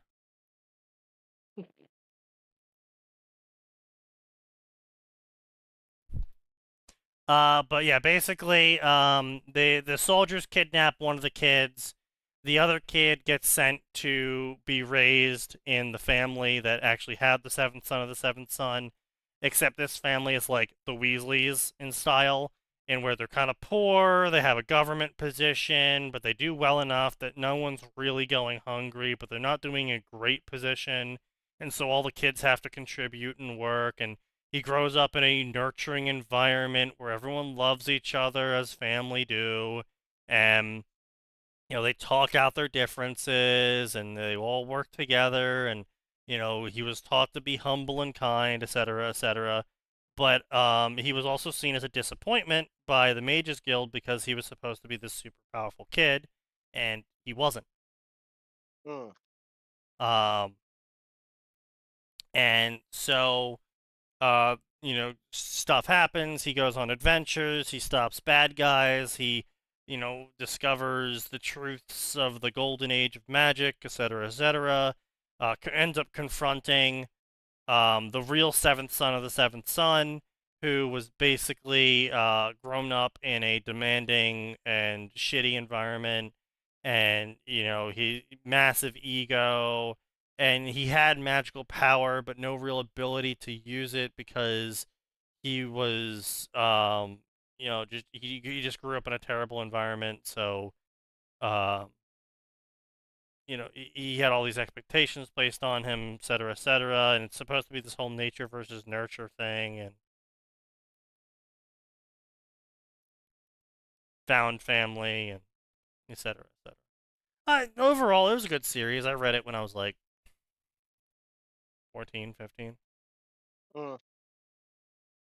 Oh, yeah. Magic first came out in 2005, so I was, 2005, I was 11? Was I really? No.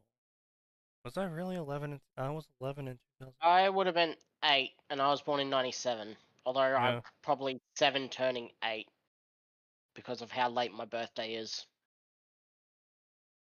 Yeah, I was 94, so yeah, that would definitely be 11.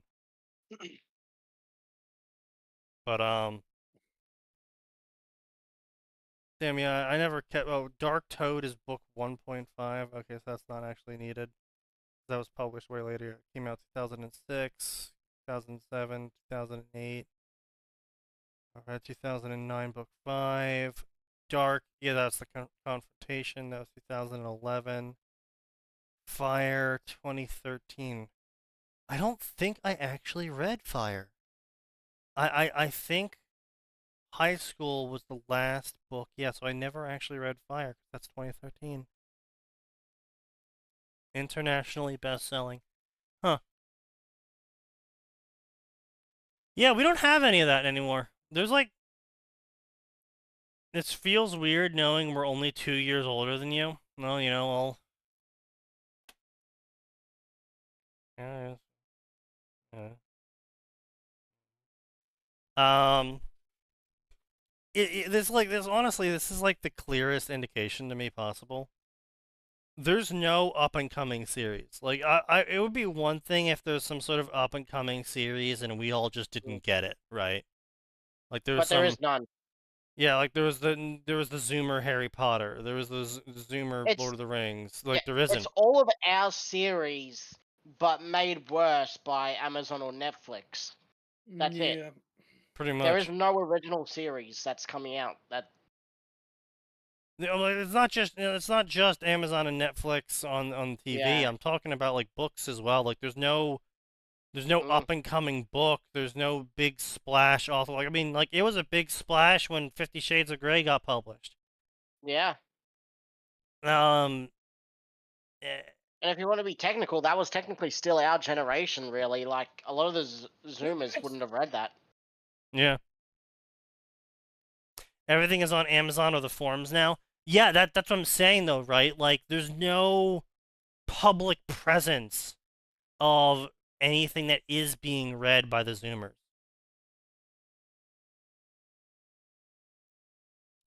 Dungeon Crawler Carl is an up-and-coming series. Again, but it's purely online. You're not seeing kids reading it in Barnes & Noble. Schools aren't assigning it. Yet. You're not seeing it show up in New York. It's not in school libraries for a kid to just stumble across and become a lifelong fan of. Which is how some of my favorite books became. True. The author is literally creating a new convention, if you can believe it. I believe it. I mean, you have to. Like, that's what I'm talking about, is there's no physical presence for this, because right now we're existing in a market where everyone is chasing the millennials still.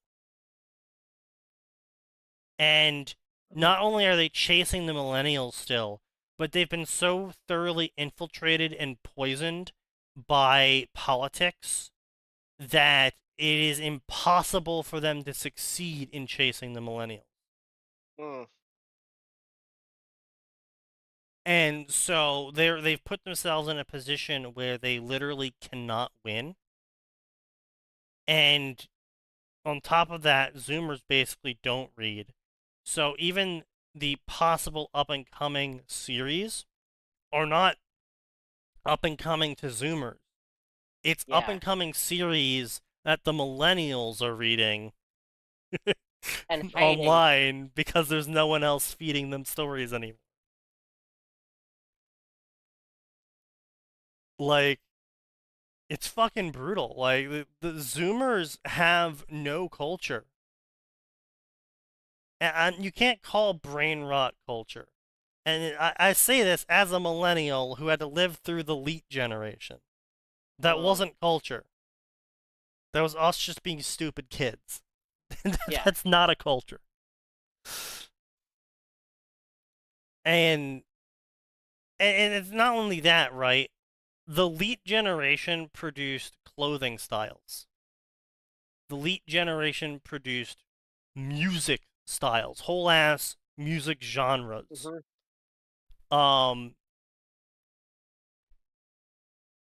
The Zoomers, they have what, obnoxious edits? Like, that's so, like, they have obnoxious edits and soundboards for their music genres. I haven't seen Zoomer clothing lines. There's no Zoomer Nor will you. store dedicated to Zoomer clothing. Like, Hot Topic, like, Jesus Christ, like, that's the Or even the hipster millennial clothing. store. Or even the hipster clothings. Yeah, it's Even like, though yeah, they're just wearing our shit. yeah. And it's like, oh, skibbity toilet. Like, that's not culture.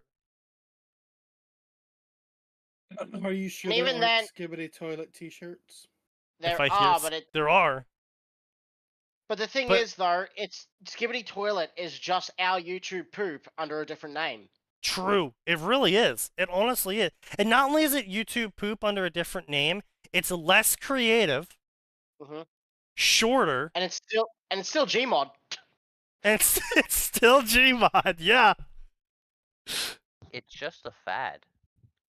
At the end of the day, it's like people forget about it, like give or take another year or two. Yeah, true. I mean, someone Yeah, else is gonna and- come across and replace it. I mean, before Skibbity Toilet, it was Roblox oof edits. Yep. Like, Roblox might genuinely be the only new creative thing that they had.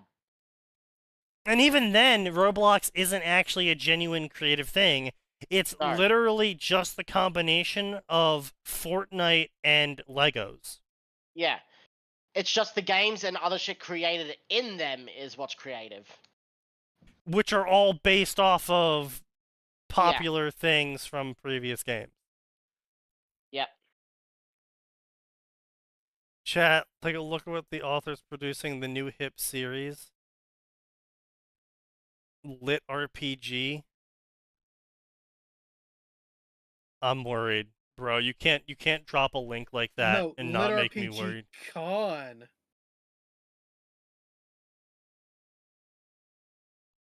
That Is sounds this like the Dave the diver?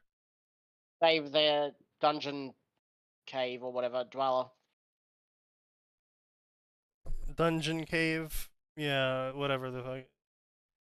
Travis is a #1 New York Times best-selling author, a Locus, a Nebula, and Hugo finalist. None of those mean anything besides the New York Times bestseller. And that's not really hard these days. Before that, he spent a decade designing video games like Torchlight, dogshit, Rebel Galaxy. The fuck is Rebel Galaxy? And Fate? Star Wars. Isn't it Star Wars Rebel Galaxy? Wait, what'd you just say, Sneaky? Fate? Yeah, no, that's what I thought. Yeah, Rebel Galaxy is a space trading and combat sim. Oh. I thought that was a Star Wars thing. No, you're thinking of Star Wars Galaxy. Or Star Wars Rebels, possibly, which is a flop. Okay, so Yeah, this I is think I just the combined the X two. series, but worse. Okay.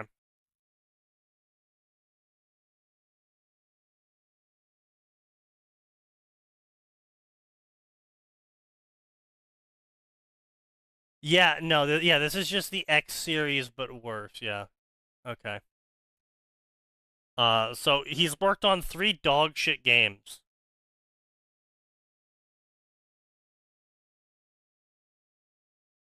Fate game. Does anyone have a link to the Fate game? Fate action roleplay. The adventure that's sweeping the nation. I have never heard of this. Me either.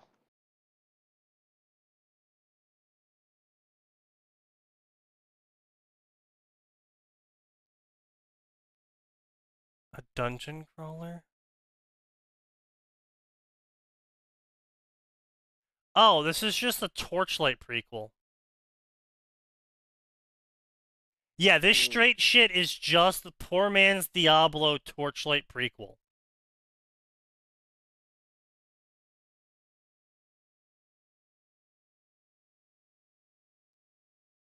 Yeah, okay. That makes sense. Yeah. Okay, so he's worked on dog shit game, dog shit game, dog shit game. He lives in the Pacific Northwest. No fucking way, color me surprised. That makes a lot of sense.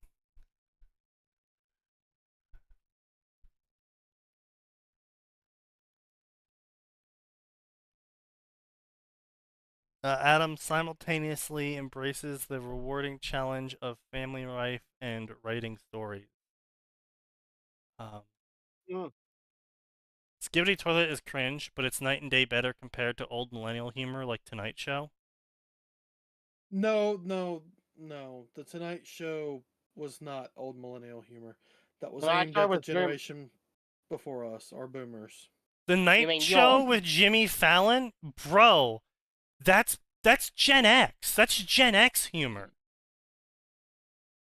I did That's- say I'm hip with the kids' Gen X humor. And then before that, yeah, Yes. Johnny Carson, yeah, Conan O'Brien, yeah, this Johnny is Carson. Gen X and boomers. yeah. Not millennials.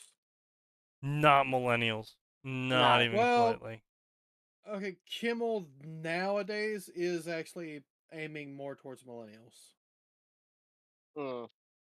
It's older millennials? No. No.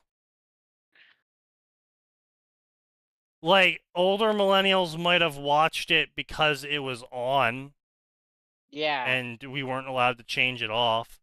Jon Stewart and Stephen Colbert, didn't they have their own shows? Yep. Hmm. They did. But, I mean, okay, so I don't disagree with you that Jon Stewart and Stephen Colbert were our generation's humor, which yes, they kind of were. They were the attempt at reaching the kids. Did they used to be funny? Yeah. No. Yeah. Way back in the day, they used to be funny, like 10 Mm. years ago. Like, we're Okay, talking... yeah. No, sorry, Wait, not even okay. 10 years ago. No, we're talking 15 years ago they used to be funny. They were moderately funny back before they got super political. Yeah, that's what I'm saying. It's 15 Yes. years ago. Years ago. Before they were super political, they were clearly Meanwhile- playing up stereotypes of one being a Democrat pretending to be a Republican and the other guy pretending to be a centrist. Meanwhile, Whose Line Is It Anyway is still eternally funny. Nope, actually it isn't. The new No. shit Really? is boring as fuck. I haven't seen new shit. I thought it'd stay. Yeah, after Really? they got rid of the main guy, yeah, they switched guys as some black woman, I think, at some point, to be the line giver. And Yeah, it just I wasn't remember. funny. I remember that. But to be fair, the guys that are still saying the lines, there's two that have been there for fucking years, decades, that are still funny and still saying the No, it was getting like I was trying to watch it, Really? and it was just like they were just no, they weren't It funny was anymore. cringe. Well, they were being too safe with what they were saying. Not being edgy enough. Like but- they weren't doing edgy humor anymore. They weren't doing Mad Lib humor anymore. They were doing, Really? is it okay if I say this? It might offend someone. humor. Really, I recently saw a video of him with the black woman of what can you say to your about your house that you can't say to your wife or something, and seemed like pretty edgy humor and sort of Well, stuff like that. you gotta keep in mind their ratings fucking cratered, so they might have tried to Oh. turn it around afterwards. But Oh. when they made the switch, like people fucking stopped watching. Fair enough. I might be getting my terms confused. Confused Daily Show with Tonight Show. Fair. That's fair. That's fair. No, they kind of did that on purpose. So, that's totally fair. No, yeah, I mean, yeah, obviously some of the humor is copied. You got to keep in mind again that the people who are bankrolling shit like The Daily Show are boomers who thought Tonight Show was great, so why don't we make a millennial Tonight Show? But it's, again, boomers hiring boomer adjacent and Gen X writers to write what they think is hip with the kids.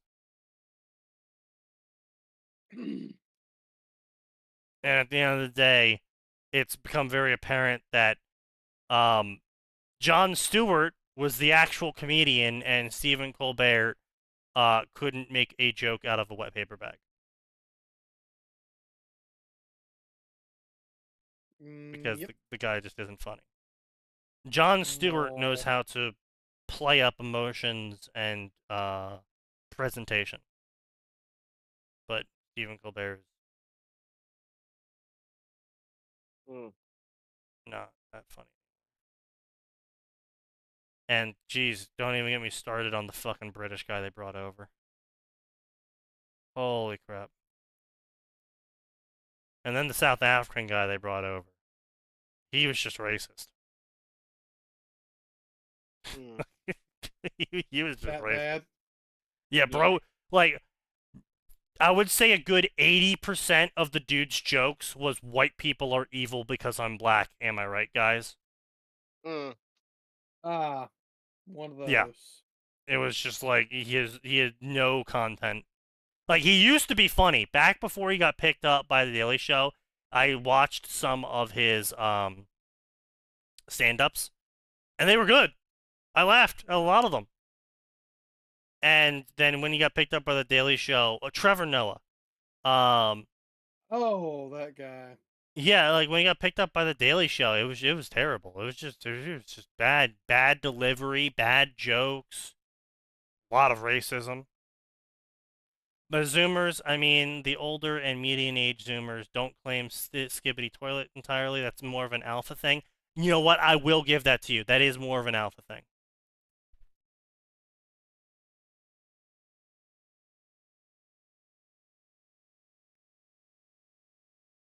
Yeah, you got to keep in mind that a lot of the writers for these shows, and this isn't just for nighttime television. This is for movies. This is for books. This is for video games. This is for all forms of media entertainment. You got to keep in mind a lot of these people are nerds or drama club kids who got made fun of a shit ton because they are completely socially inept and they have the personality of a drowning worm in a puddle. And they wouldn't know what funny is because they've never successfully interacted with another human being. Fair. These are the people that went through their entire life going up to someone, scripting how the entire conversation would go in their head and how they would be totally awesome in it, and they would slam so many quips in, and the other person would be wowed by their intellect and wit. And then by the time they got to that person, they would say something like, "You're stupid because you don't like the thing I like, smelly," and then they would get punched in the face. And then on that day, they would swear vengeance against everyone weighing over 100 pounds of not fat. And if anyone showed even a hint of testosterone, they had to be killed to get revenge for that one time that one guy didn't laugh at their joke that they told wrong. That's what it is. Yeah, it really is. These people wouldn't know fucking humor if their lives depended on it. If you gave them a brick of cocaine, every great comedy that's ever been produced in an itemized list, and pointed a gun to their head for the next 24 hours, they still would not be able to tell you a joke that would make you laugh. That's awful.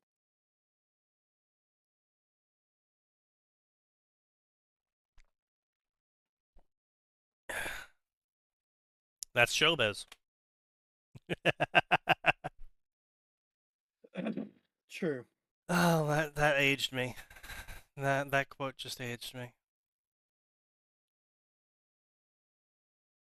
At least liberal people in media knew what was cool in the 90s and 2000s. They didn't know it was cool.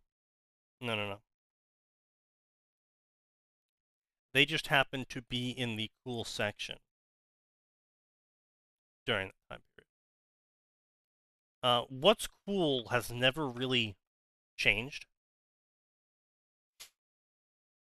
It's kind of like, one of those mini games where the cursor is bouncing back and forth on a bar, and you have the red section of the bar on each ends, and the yellow section where you're getting close to the middle, and you have the green section in the middle. And the cursor just keeps going back and forth, and you're supposed to time it so it hits the green section for maximum points. Yep. That's always been what's cool. The green section. It's always been cool. Hasn't changed. The green section isn't moving anywhere. And it's just, in the 2000s, more green on the left side. And it was easier for them to hit it. But, they kind of, speed ran that. Yeah. They were in a position at a time and a place where they were saying ideas that appealed to the group of people that were in the position and time and place to receive those ideas.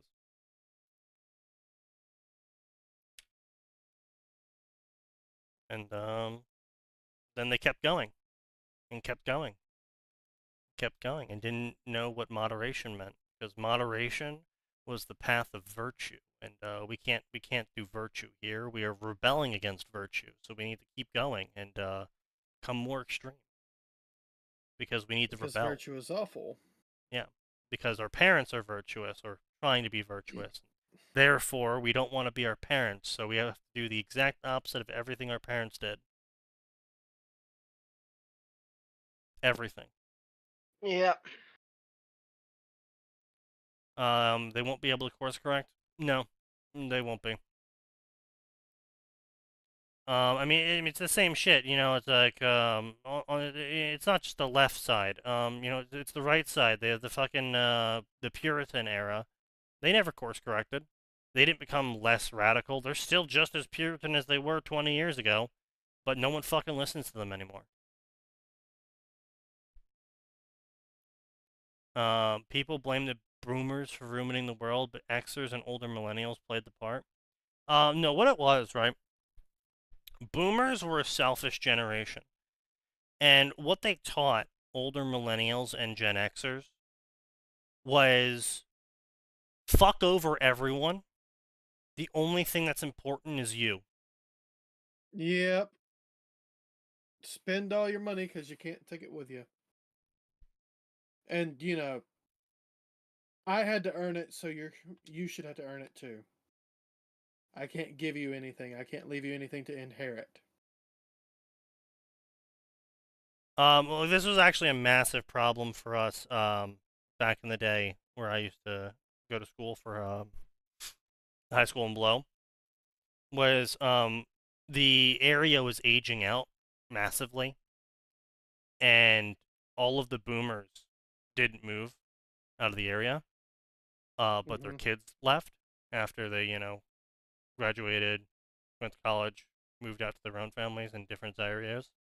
And so whenever budgets for the school would come up, the boomers would always vote to cut the budget by 10 to 20% because their kids weren't going there anymore. Why should they pay for it? Of course. And so we had massive budgetary issues because the boomers didn't want to pay for it. They didn't want to pass it down because it's all about them. And that's what they taught Gen Xers and millennials. Is this because of the NIMBY attitudes? Yes, this is the cause of the NIMBY attitudes. Yes, where everyone became these atomized, isolationist. Gen Xers were the. I would say the Gen Xers were the start of the NIMBYs, right? It's sort of like. The precursors. No, boomers were the precursors. Boomers taught the Gen Xers what to do. That if nothing matters beyond what people see, then what you do is you say you want something to occur to appear virtuous because appearing virtuous is the only important thing. And as long as it doesn't happen in your backyard, all that money can keep going to you. That's Gen Xers, is virtue flags and extremely puritanical policies to protect their own stuff. Yeah. Yeah. And then millennials, who grew up around by and were fucked subsequently by both boomers and Xers, who continuously, stubbornly held on to values and beliefs that they had personally dismantled, such as college being worth anything. Or saving for retirement. Or saving for retirement. Despite them destroying the ability to save for retirement or destroying the ability to make college degrees worth a shit. Or even if you do Buying a retire, the money you get house. isn't enough to actually stay retired. Yeah. Nope.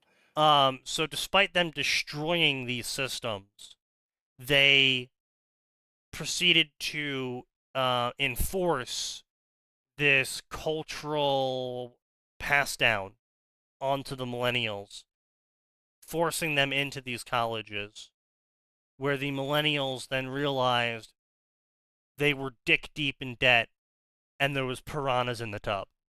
And their answer to every single problem is, well, you're just not working hard enough. And then when they run back to their harder. parents and they say, "Parents, I need help with my debt," "Just get a job and pay it off, idiot," was the answer. Yeah. Well, my job's not paying enough. Well, get 2 jobs. Get 3 jobs. Work harder. Just ask your Work boss more, for a work harder. raise. Duh. Yeah, right?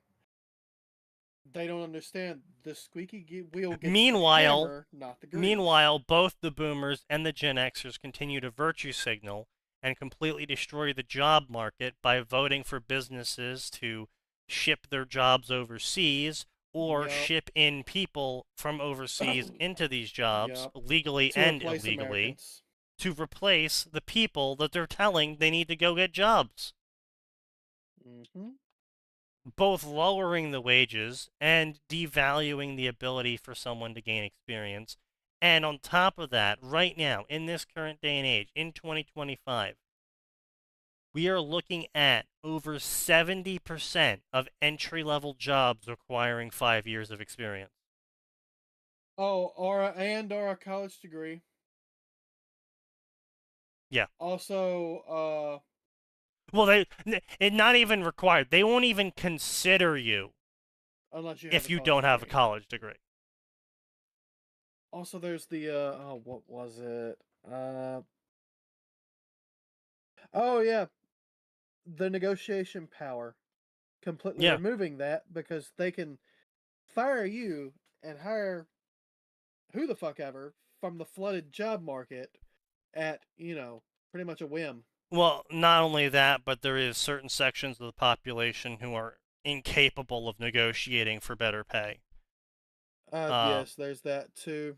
So instead, those sections of the population took control of human resources and implemented company policies that actually banned the ability to ask for better pay because it disadvantaged those groups, and instead implemented company-wide policies such as guaranteed small, tiny incremental raises because Yep. certain sections of the population didn't actually need to rely on their job to actually gain money. All they had to do was find other sections of the population to financially support them. Yup. But of course, you do have to make more than them, obviously. So just go out there and do it. Duh. Work harder, work more hours, Yeah. put in the time. Fucking, I remember back in the day, I was putting in 80-hour work weeks, and I was complaining about it, and I was getting fucking told by my fucking Gen X parents, Well, that, that's just how it only is. 80 hours? Yeah. Yeah, and you didn't even work 40, and you were able to afford a house and like fucking your house mortgage every month. Yeah. Yup. Boomers and Gen X are narcissistic and unhelpful in totality. Yeah, pretty much. There's millennials who destroy any movements that try and fix the economy by focusing on race. Boomer bosses feed the virtue signal slop because millennials eat it up. Well, it's because millennials learned from Gen X that the only thing that matters is virtue signal. Well, I mean, if you're looking at it and you're going, 'Cause well, the problem is, right? this strategy works and this other strategy gets you Right, punished. but it's a where everyone is in a ship, right? Ship has holes. It's an old ship. Yep. Has holes. Yep. And the previous expectation of culture is that what you do is you find a hole and you spend your life plugging it. Yep. So that way you can be in a ship that isn't flooding. You can enjoy the ship unflooded. And in the future, your descendants will be able to enjoy their ship also unflooded. Because it is And the you- expectation that when that generation ages up, they too will find a hole and plug it. And maybe you Except, bail water if there's water in the bottom. exactly. Except Ugh. the boomers taught the Gen Xers, and the Gen Xers taught the millennials that actually spending time, money, and effort plugging the hole is a waste. Yeah, it's a Because waste that's of time, money, and effort that you could be spending on enjoying yourself while the ship is still floating. And what's the point of plugging the hole if you're not going to be around when the ship sinks? And isn't it better if we just look like we're bailing water out of the ship occasionally whenever someone looks over to us instead of actually bailing water out of the Than ship? Because actually bailing that water. would take time, effort, and again, resources. So, yeah, that's what got passed on. And now Zoomers are drowning. Oh, so did you hear? Zoomers recently discovered shamming. Yeah, What? since that whole Shamming. since fuck that is sh- whole since the whole return to the office thing, right? After the work from home shit, they Right. discovered that they don't like to work a full 8 hours, so they go into the office and they engage in shamming. They call it some stupid new bullshit. Quiet quitting. No, not quite quitting. Work No. cover some shit. It's quiet quitting. It's pretending to work. Oh, yeah. So, I mean, what it is, right? 20% of the work is Flooding. done by overachievers. 20% of Yep. the work is done by the competents, and 60% Yep. of the work is done by no one. Pretty much. That's what it is, right? Like 60% of the workforce gets basically no work done. And the competents and the overachievers have to make up for it. And that's just how it is. And Asman said it, I fully agree with him. If you show up to your job and you actually just do your job, I'm not saying go beyond. I'm not saying put in extra effort. I'm saying you just show do up your on job. time and do your job. Your bosses will have their minds blown. Yep. Uh-huh. Because But nobody yeah, let's fucking see what does else it. is going on here at the LitCon RPG. Was born a regular human. He became an older, larger regular human over many years. That's, I mean, fair enough. That Okay. is how that works. Yeah. At a young age, he disliked school and decided to start working in catering. That's a mistake. He's Mexican.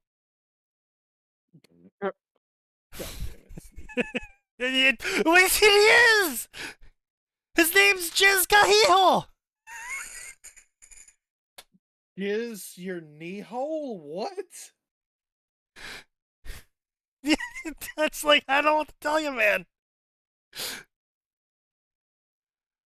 He made a career change to welding, but he only was able to do it for a short time because he got welder's lung. Well, I mean, that's what happens Welder's when lung? you skirt. Yeah, basically, all of the welding fumes, you're breathing them in because you're stupid and you're not wearing protective gear properly. Or occasionally, just happens, is what it is.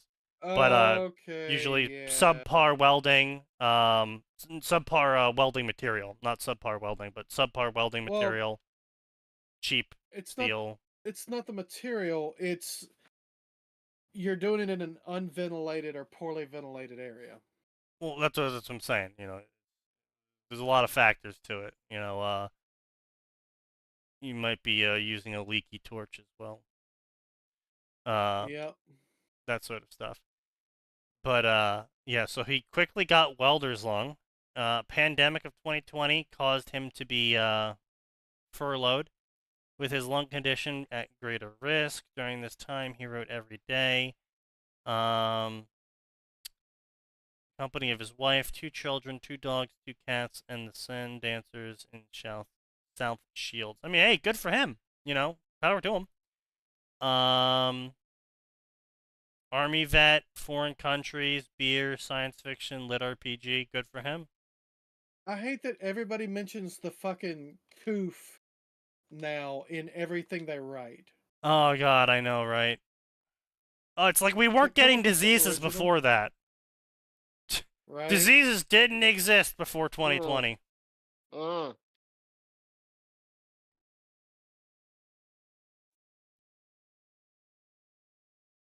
I mean, for a lot of people, they didn't.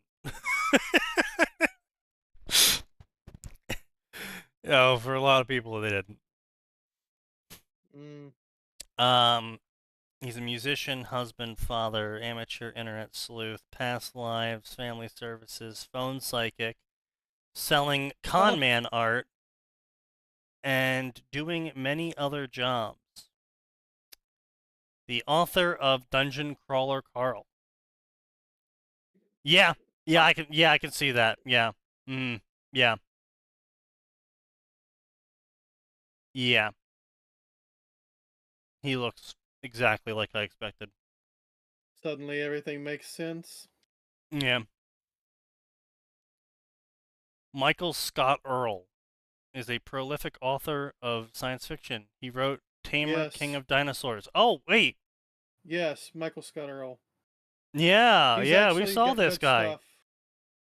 I've recommended him before. Yeah, no, we put his stuff up and we all kind of laughed at the AI art, right? Mm. I think so. Yeah. There is some AI art, but no. He's been hiring real people here lately.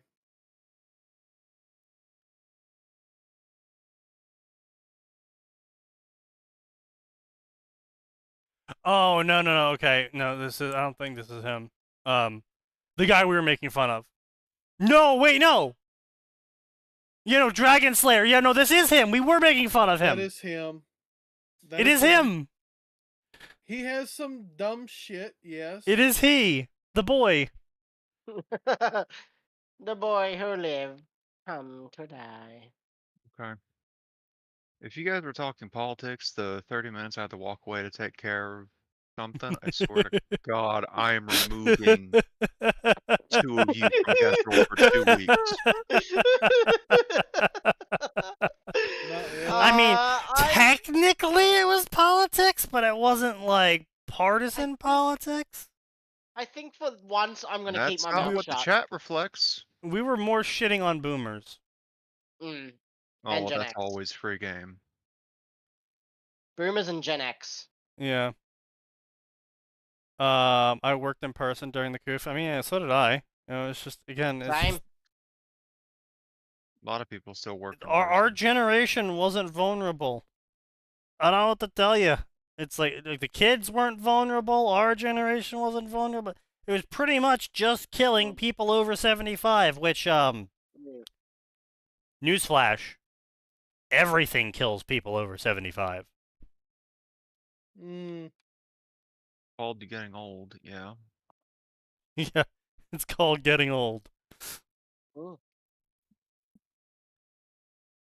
But like, yeah, kids, literal like 10-year-old children had an estimated 0.05% chance of catching the coof, and they were being forced to get vaccinated and shit And to wear protect masks the at school. teachers. And wear It's masks just at like, school. okay. Yep, and wear masks to school. They're still having issues with kids not being able to recognize facial expressions. Oh, I'm not surprised. Between this and TikTok, bro, fucking Alpha's cooked. Yep. Not just cooked. They're overcooked. They're not just overcooked. Bro's fucking charcoal. I feel It's bad bad. for the fact that we've got kids that are going to grow up in life and did not meet their lifelong high school friends. Yeah, True. there's They our missed 2 fucking years of in-person socialization, and that's one of the super important points in life in which you learn to socialize and figure out who you are. their high Start to school figure out who you are. romance or any of Any that. number of things. They were fucked out of for 2 years. Yep. God, I feel bad for the people who started as juniors and went as seniors because, man, you missed prom. It's not necessary, but some people, like, that's a big point in their teenage years. Yeah, I mean it's crazy because I've saw it firsthand what fucking happened to my old brother's generation. He is not able to communicate. Just at all. He cannot communicate. Yeah.